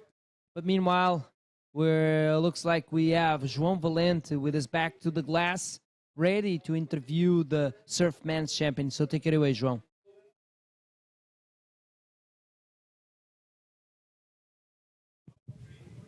Thank you, boys. Here we are with the man of the moment, Gareth McCade. He just attained the European title. This is a proud Irishman. What does it mean to you to be the representative for that great country to win this title? This means everything to me. Having the support of my parents and the whole team here has been amazing. And I knew, like, last time I got so close coming second. My goal this time, I was just like, I knew I had to win. So, yeah, this means everything. Like, yeah, I'm so happy.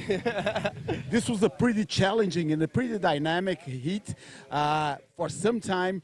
I don't know if you know about that, but for most of the heat, you'd win not only on your first and second wave, but also you'd be winning on your third and fourth waves. But still, you got some hits from your competitors by the end of it. How nervous that made you? The whole heat, I was nervous. I know I had everybody comboed at the start, but you just can't count anyone out. They all serve so good that anyone can get 2 scores, get out of that combo and win. So no matter what, I knew I had to just keep calm and keep it going. The heat wasn't over, and yeah, I was still stressed till the end, but I was stoked then once I heard I won, so I'm so happy. Ireland has been on the spotlight of the surfing world for the last years, mostly because of the big waves of Mullaghmore and other surfers coming from them. We can think about Glenn Hall being one of the best coaches in the world right now. So talk to us a little bit about the whole surfing scene in Ireland, so people will get a perspective how important this title is for Ireland. Yeah, the surf scene in Ireland, I mean, it's smaller than a lot of other places in the world, but we have the best waves in the world for sure. You've got perfect waves from small waves to big waves, and I know it's on the map for big waves, but hopefully with this, and there's a lot of amazing juniors coming up, that we can put it on the map for not just big waves and show that we have some of the best surfers in the world. And yeah, we had Glenn Hall on the CT, and there's so much other juniors coming up behind me that hopefully they can make it there too. So yeah, it's on the up. There you go. So this is just a great champ in a lineage that maybe will provide with many champs in the times to come. I'll let you celebrate now with your teammates. Congratulations, mate, and I hope to see you soon again, because your surfing really deserves to be seen. Thank you. Thanks to everybody that ran the contest. Thanks to everybody here on the beach, my parents, the team, everybody watching at home. So yeah, I'm delighted. Thank you to everybody. Congratulations again. Back to you, guys.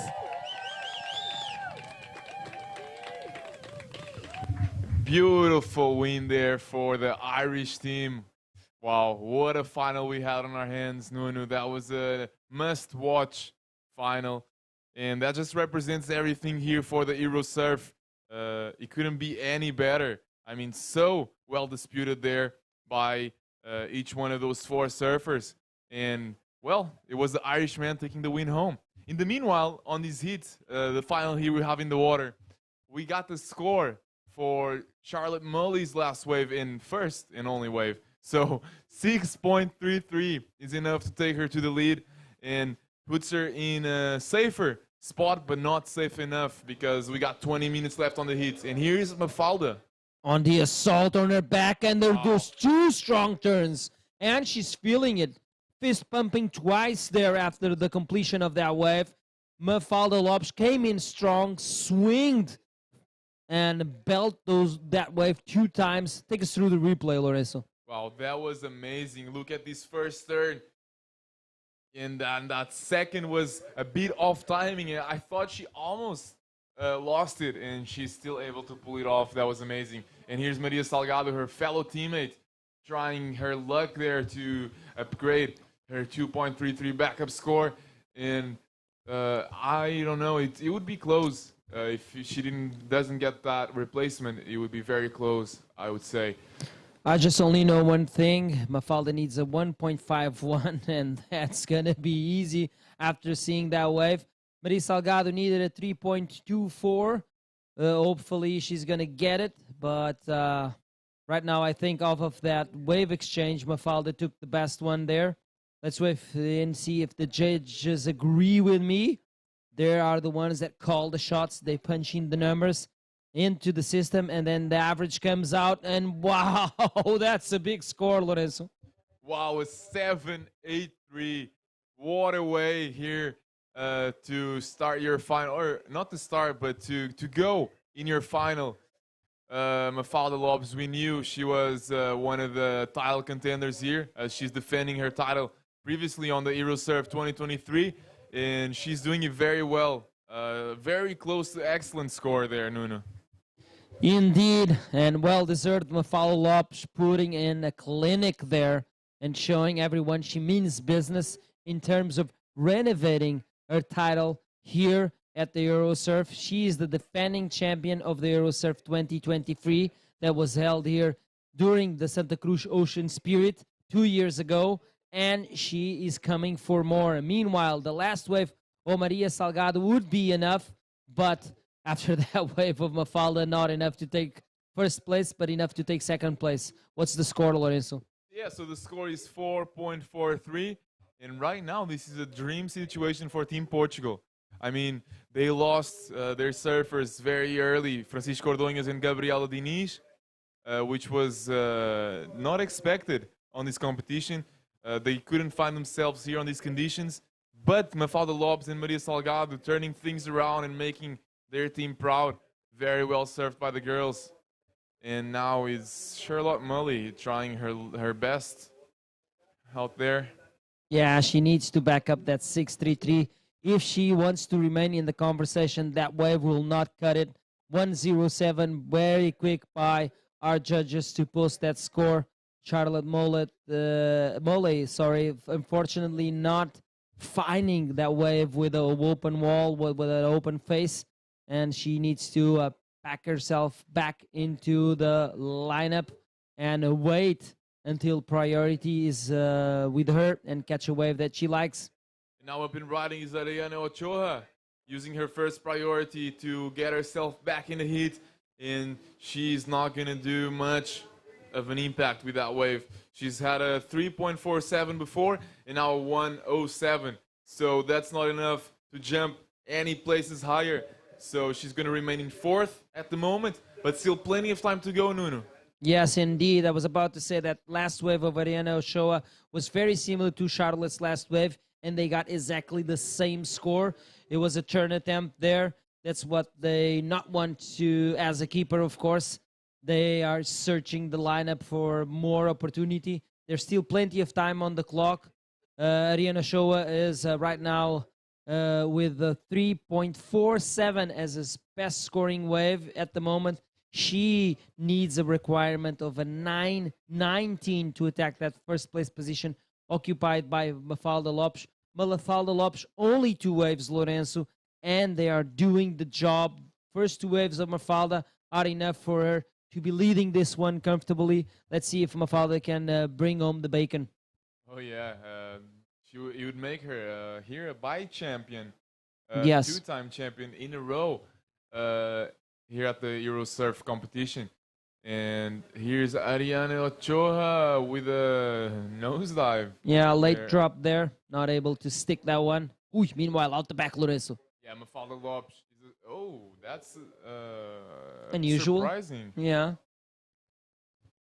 Yeah, I don't know what happened there. Probably slipped there on her board. Mafalda Lopes, very uncommon to see her falling in such situation. Although it happens to everyone, I would say. Wax up your boards, boys and girls. If you're watching, it's pretty important for you. I don't think that's the case, of course, for Mafalda Lopes. Her equipment seems on point throughout this entire competition. Mafalda came in straight from the main round. She did not lose a single heat and made her way into the grand final. Maria Salgado, unfortunately, had to go battle it out in the rapid charge round, but finds herself back into the grand final and right now in second place. Like you said, Lorenzo, this is a dream situation for Portugal in terms of points, and the last chance for us to listen to the national anthem during the award ceremony. Yeah, exactly. That would be another country bringing home a title. In this case, keeping the title home. Yes. So Mafalda Lopes, she has the highest scoring total here in this final. That's why she's in first, obviously, and that's also she also carries the highest scoring wave of the final. So very well deserving first place. There's not much controversy around that. And now Charlotte Mully, she's the one closer to that second, and she's only needing sort of 1 point and something to grab the second spot. So Maria Salgado is no safe on that placement. So let's see what it all come down to in these last 13 minutes of the final. And this is the last final of the whole event, Nuno. Yes, last heat of the day, last heat of the comp. And wow, it's been a long 7 days of competition. We saw riders from different 18 nations hitting the water here in the prize of Santa Cruz. I think we're amounting to more than 100 surfers, of course, being present in this competition. And it's a beautiful show that we watched here. Like we've been saying throughout this days of competition. I've been riding. This is Mafalda Lopes, heat leader. Lorenzo, what do you see? Yeah, she's going for that second turn and still riding that wave. 3 turns there for Mafalda, and she's stoked. She's definitely going to replace that 4-point ride that she has as a backup, and that's going to be a threat. Mafalda is looking like the biggest threat out there for the other 3 surfers. I believe she's getting super close to the title win. Big 2 vertical belts there, and the third one throwing water in every single turn of this wave. She's going to improve her situation, I do believe. Let's wait if the judges agree with us. Mafalda Lopes saving the best for last and assuming imposing her authority on this one. She's leaving the rest of the field way behind. Maria Salgado needs a 8:23. Let's see if Maria can answer back to Mafalda on this one. Big hook there, and she stomps it. Team Portugal is stoked with that. We could hear the cheers all the way from our booth. So, well done, Maria. 2-wave exchange between the Portuguese, the leaders of this heat. This is the replay of that last wave, Lorenzo. Yeah, it was a single turn wave. A bit off timing, I gotta say. She didn't hit it right on the pocket, as she usually does. Yeah. But let's see. Nevertheless, he can be a keeper. Yeah. You never know. Okie dokie. 11 minutes remaining on this one. Like I was saying, throughout this entire days of competition, it's really cool to watch this type of competition. It's way different from an individual competition that we usually watch in the WSL in other formats, of course. This is a team competition. What matters at the end of these 7 days of competition is the team rankings. Of course, there are individual titles to be had, but it's all about those precious points for the nation team rankings, and makes the spirit way different from a regular competition, Lorenzo. Oh, yeah, absolutely. And we just saw Mafalda run with her coach down at the beach, and the score just dropped. I don't think she could be in a better place to hear it sound and clear that she's had another 7-point ride. So a 7.17 is her last score, most specifically. So 15, perfect 15 there on the table for Mafalda Lopes. 1-5 flat for Mafalda Lopes, leaving this one. And right now, every single other surfer in this heat is in a combination situation. This is how dominant Mafalda came in swinging in this heat. Right now, Charlotte Merle has something to say on this wave. She completes this ride, and she's now in contention for second place, as she only needs a low score. She's going to get rid of that 107. That is a fact. Take us through the replay, Lorenzo. Yeah, she was trying to hit a stronger section, but the first, unfortunately, had to be a little foam climb because the wave didn't provide much. And then she's got that finishing turn that was way better. So makes it up for replacement on her backup score. And now she must be pedaling out as fast as she can because there's less than 9 minutes remaining. And she's in need of an 8.67. I don't think that situation is going to change. Although I believe that would be possible for second place. Yes, let's see that last wave for Maria Salgado. The judges are taking time to analyze that fifth wave of Maria. Let's see if it makes any difference in the overall score of Maria, the total score of Maria. Meanwhile, Charlotte Mollet just dropped another wave, yet waiting for the scores on that one. That will define second and third, that's for sure. That's going to make a difference in the total scores of both riders. And we'll have to wait and see. Meanwhile, this is Rihanna Ochoa. Now it's her time to talk. Let her surf talk, but unfortunately for Rihanna, that wave just disappears in front of her. Looks like she had an open face there. She threw a first turn, but then the wave just died off Lorenzo. Exactly. That's not what she was looking for. But we'll still have another chance, that's for sure. Well, while we wait for more action, let's recap these 7 days of competition. We start with the longboard.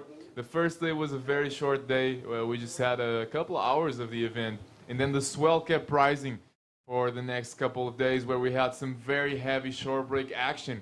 And we've seen some very high scores being put by our surfers. And then we started having the first few eliminations, Nuno. Yes, indeed. As soon as we jumped into the rapid charges, it was elimination time. Meanwhile, this is the replay of the last wave of the Spanish surfer in this heat. Ariana Ochoa going for a turn there, the second one. There was nothing there, and Ariana felt it and let that wave go. It's a 3.77. The previous wave for Maria Salgado came in as a 4.6. So now that wave is their highest scoring wave. We're yet to watch Charlotte's last wave, a 2.23. The judges seem to not deem that second move complete. That's the reason why there's that short score. Meanwhile, so far so good for the Portuguese team. Mafalda Lopes, incredible job here done by the Portuguese surfer in white. She's leading this one comfortably. Every single surfer still in combination situation. Maria Salgado is able to hold on to the second place, increase the distance from Charlotte Mollet. Charlotte Mollet now is on the hunt for a small requirement for second, but if she wants to go first, she needs 8.67. So it means actually that Charlotte is not comboed. So sorry for that information. Ariana Show is comboed as well, alongside Maria Salgado.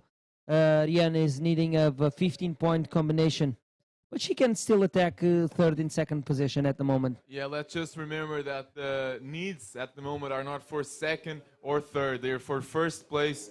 So each one of these surfers are fighting for that first spot in the final, of course, and to take the title home. So each one of the needs you see on the top left of your screens are for first. So of course, the surfers, if they can't battle for first, they can jump another places up and help their team out with a few more points. So, of course, ending up in second is better than fourth. Indeed. That was the last wave for Ariane Ochoa. It's enough for her to jump from fourth to second. 6.77. Watch out. Spain is on the move on this one, relegating Maria Salgado to the third position and Charlotte Mollet to the fourth. Looked like we had a wave from Maria Salgado. We just missed that during the replay, but the score will speak for itself. Let's see if Maria can get back into the second position. She only needs a wave of 6 points, around the 6 points range, to get back into second. I say only, but that's right now a pretty high score. That would be the highest scoring wave for Maria. Exactly. And 4 minutes and 30 seconds to go. It's getting closer and closer for us to award a new European champion. And it looks like Mafalda is going to renovate her title here at the Santa Cruz Ocean Spirit.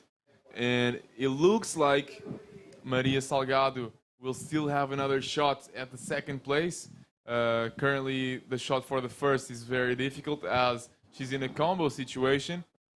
And it's interesting to see that the third place is in a combo situation and then the fourth isn't, because Charlotte Mollet has the highest scoring wave. So if she replaces the 2.23, she'll easily I'm sorry, jump onto third and leave Maria in fourth. So Maria must take action, Nuno. Yeah, that's what I was about to say. Charlotte and Ariane are in better positions to assault that second place position. Ariana just broke the combination situation. She now needs 8-2-3 to attack the first place from Mafalda Lopes, and Charla Malay needs 8-6-7 to attack that first place, which is held by Mafalda, like I told you. Maria Salgado is in third with a combination of 2 4s, but yeah, if Charlotte can back up that 6-3-3, she will definitely make a move on that third place or even the second place. So with 3 minutes remaining, a lot can still happen on this one, and we'll be seeing a lot of buzzer beaters, Lorenzo.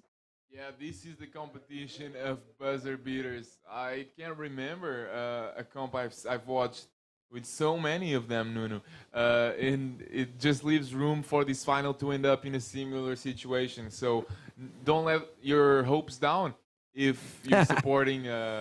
buzzer beaters. Yeah. If you're a buzzer beater buff, you need to wait until this dying minutes, 2 minutes and 20 seconds. 30-minute finals, plenty of time for these ladies to showcase their skills. Mafalda Lopes only got 4 waves under her belt, but there were enough. 2 7s make her lead this one. Watch out, Maria Salgado is on the move, Lorenzo. She was blowing her tail there on the first move, but ends up falling. That's unfortunate for Maria. That could have been her last chance for a second place shot.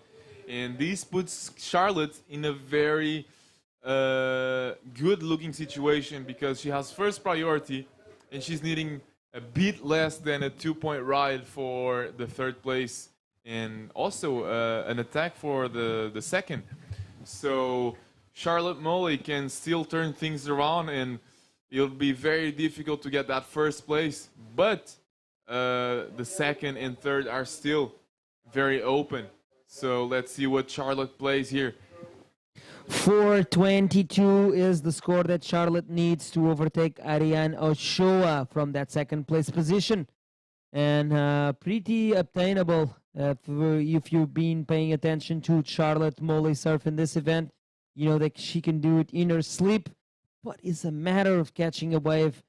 That wave is necessary, of course, to post that score. She's holding on to first priority out the back. Less than 1 minute remaining, Lorenzo. The dying seconds will bring some high-octane action once again, or will this heat close off as it is? Nuno, I don't know if you remember, but in the previous heat, Charlotte Moley just took that big buzzer beater. She was sitting in fourth the whole heat with 0.5 point rides, 1 point ride, and all of a sudden she puts on a 3-pointer and a 6-pointer that got her first place in a spot in El Salvador in the big final of this event. Yes, every single of these ladies are going to go to El Salvador to compete in the Alas Globo Tour. And yeah, that's a prize already for them. Looks like Mafalda is going for a back-to-back win here at the Eurosurf 2025. And there you have it. Mafalda Lopes, the Portuguese surfer that was holding the title from 2 years ago, takes a win here at the Surf Women's Division. She is followed by Ariana Ochoa on second place. Maria Salgado, great performance as well, taking the third place. And Charlotte Moley from England taking a fourth position in this grand final. Folks, don't go anywhere. We're going to jump into a quick commercial break and be right back for some highlights of this last day. And, of course, the interview of the champion. Stay tuned. Here, days begin among the vineyards, where the sounds of nature awaken every sense. Between hills and trails, you'll discover striking landscapes that reflect the soul of this place. The city lives its history, flavors, and authenticity. Among its sweet secrets, the iconic Torres Vedras bean cake. From the countryside and city to the coast, you arrive at the taste of the Atlantic. From sea to plate, unique flavors are discovered. In Santa Cruz, the ocean welcomes everyone. There are the best waves for beginners and for those who never want to stop. And at the end of the day, when the sun sets over the sea, time seems to stand still. It's in that quiet moment that we hold the memories of this place. Torres Vedras, a place to live and grow.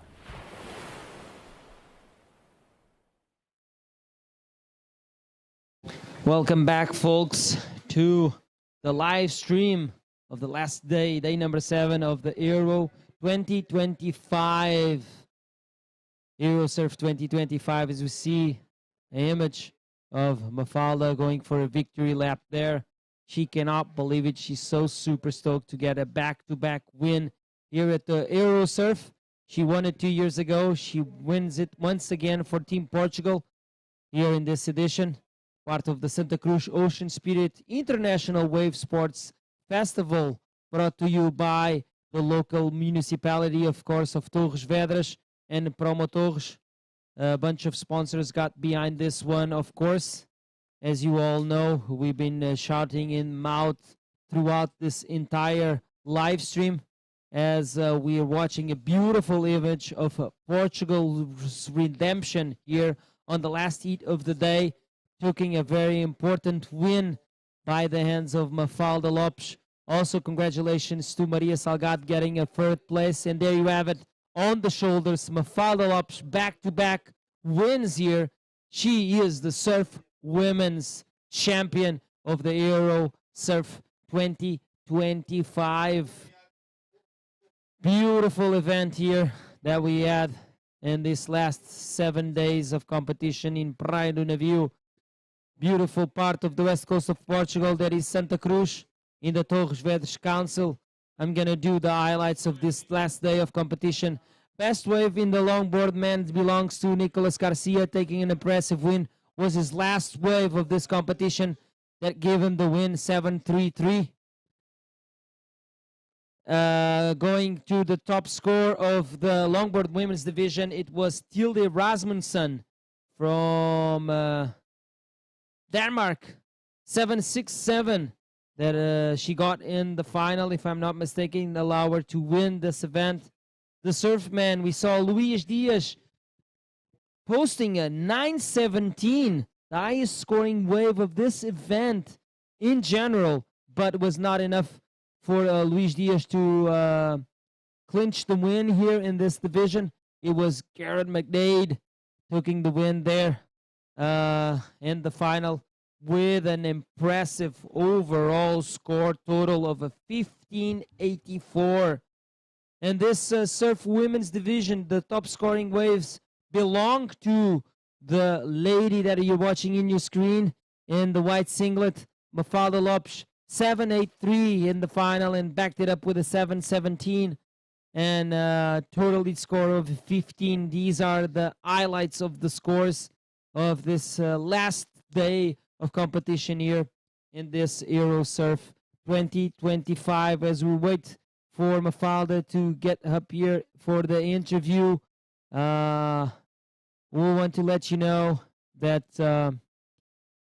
it's been a pleasure to be here commentating alongside Lourenço Grandella and João Valente during these 7 days. I want to congratulate every single member of the staff, either are the beach marshals, the camera operators, the live stream directors, the priority judges, the score judges, of course, big panel of judges that we have here throughout this 7 days of competition. So many people involved. Yes, the staff, the European Surfing Staff Federation staff, the Portuguese Surfing Federation staff, the local Sealand Association staff, and of course the Red Cross staff, literally everyone that made this event possible. Thank you so much for organizing this once again here in Santa Cruz. And I would like once again to thank the municipality of Torres Vedras for getting behind once again this beautiful event, as we are watching the high tide rising and the ocean is touching the back of Neptune, the big statue here that we have every year present at the beach with the flag of the Santa Cruz Ocean Spirit International Wave Sports Festival and the trident and the crown on his head. He is the ruler of the oceans, Neptune. He also gives the name to the small village that is set up here in the beach during the Ocean Spirit Festival. Big stage for night activities, live band concerts, DJs throughout the entirety of this festival. We've got bars, we've got restaurants, we've got a children's playground, we've got ping pong table, we've got beach tennis as well. We've got frisbee, we've got the pool, a swimming pool, if you can imagine, that is set up in the beach for kayak and stand-up paddle activities and other water sports related activities. We've got a really cool stand of clothing and other artifacts and local artifacts being sold there. Our Mar gift shop there with official t-shirts and official merchandise of this event. And yeah, once again, I would like to thank our sponsors, Superboc, Sky, the official bank, Caixa Agrícola Torres Vedras, Meu Empresas, the official hotel, Hotel Golf Mar in Vimeiro. The official vehicle is Car Atlântica MG, official water Vimeiro, official radio is Magates, official TV, Fuel TV. Our institutional partners are Visit Portugal, Turismo Centro de Portugal, and the Portuguese Institute for Sports and Youth, Instituto Português de Desportos e Juventude.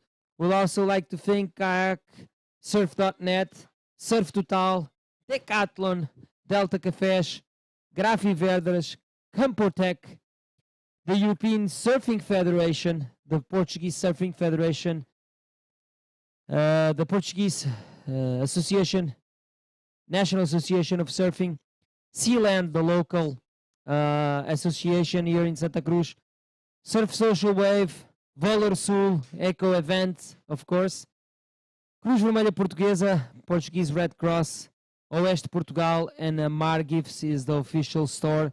Thank you so much once again for making this event possible. This is one of the coolest events in all of Europe regarding wave sports. And yeah, I'm signing off in name of the broadcast team. Thank you so much for having us.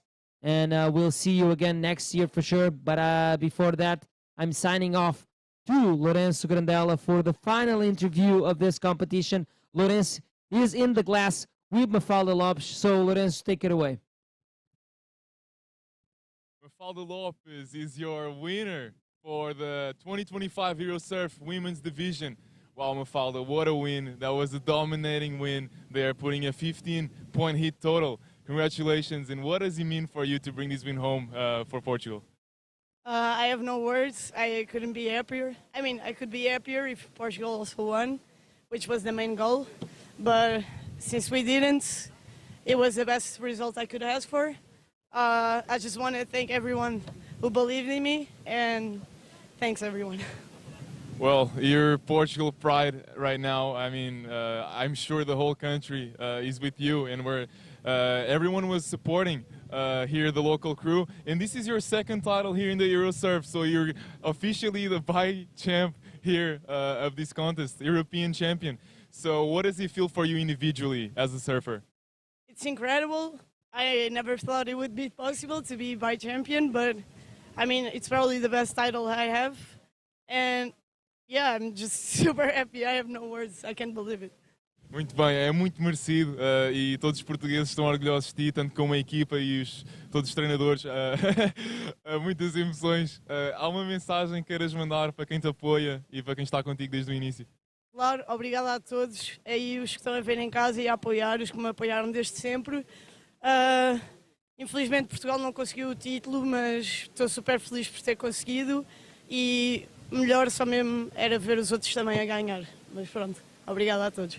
Muito bem, obrigado Mafalda e até uma próxima e boa sorte em El Salvador, porque yeah, é verdade. Pronto, parabéns. Let's go. Back to you, Nuno. Here, days begin among the vineyards, where the sounds of nature awaken every sense. Between hills and trails, you'll discover striking landscapes that reflect the soul of this place. The city lives its history, flavors, and authenticity. Among its sweet secrets, the iconic Torres Vedras bean cake. From the countryside and city to the coast, you arrive at the taste of the Atlantic. From sea to plate, unique flavors are discovered. In Santa Cruz, the ocean welcomes everyone. There are the best waves for beginners and for those who never want to stop. And at the end of the day, when the sun sets over the sea, time seems to stand still. It's in that quiet moment that we hold the memories of this place. Torres Vedras, a place to live and grow.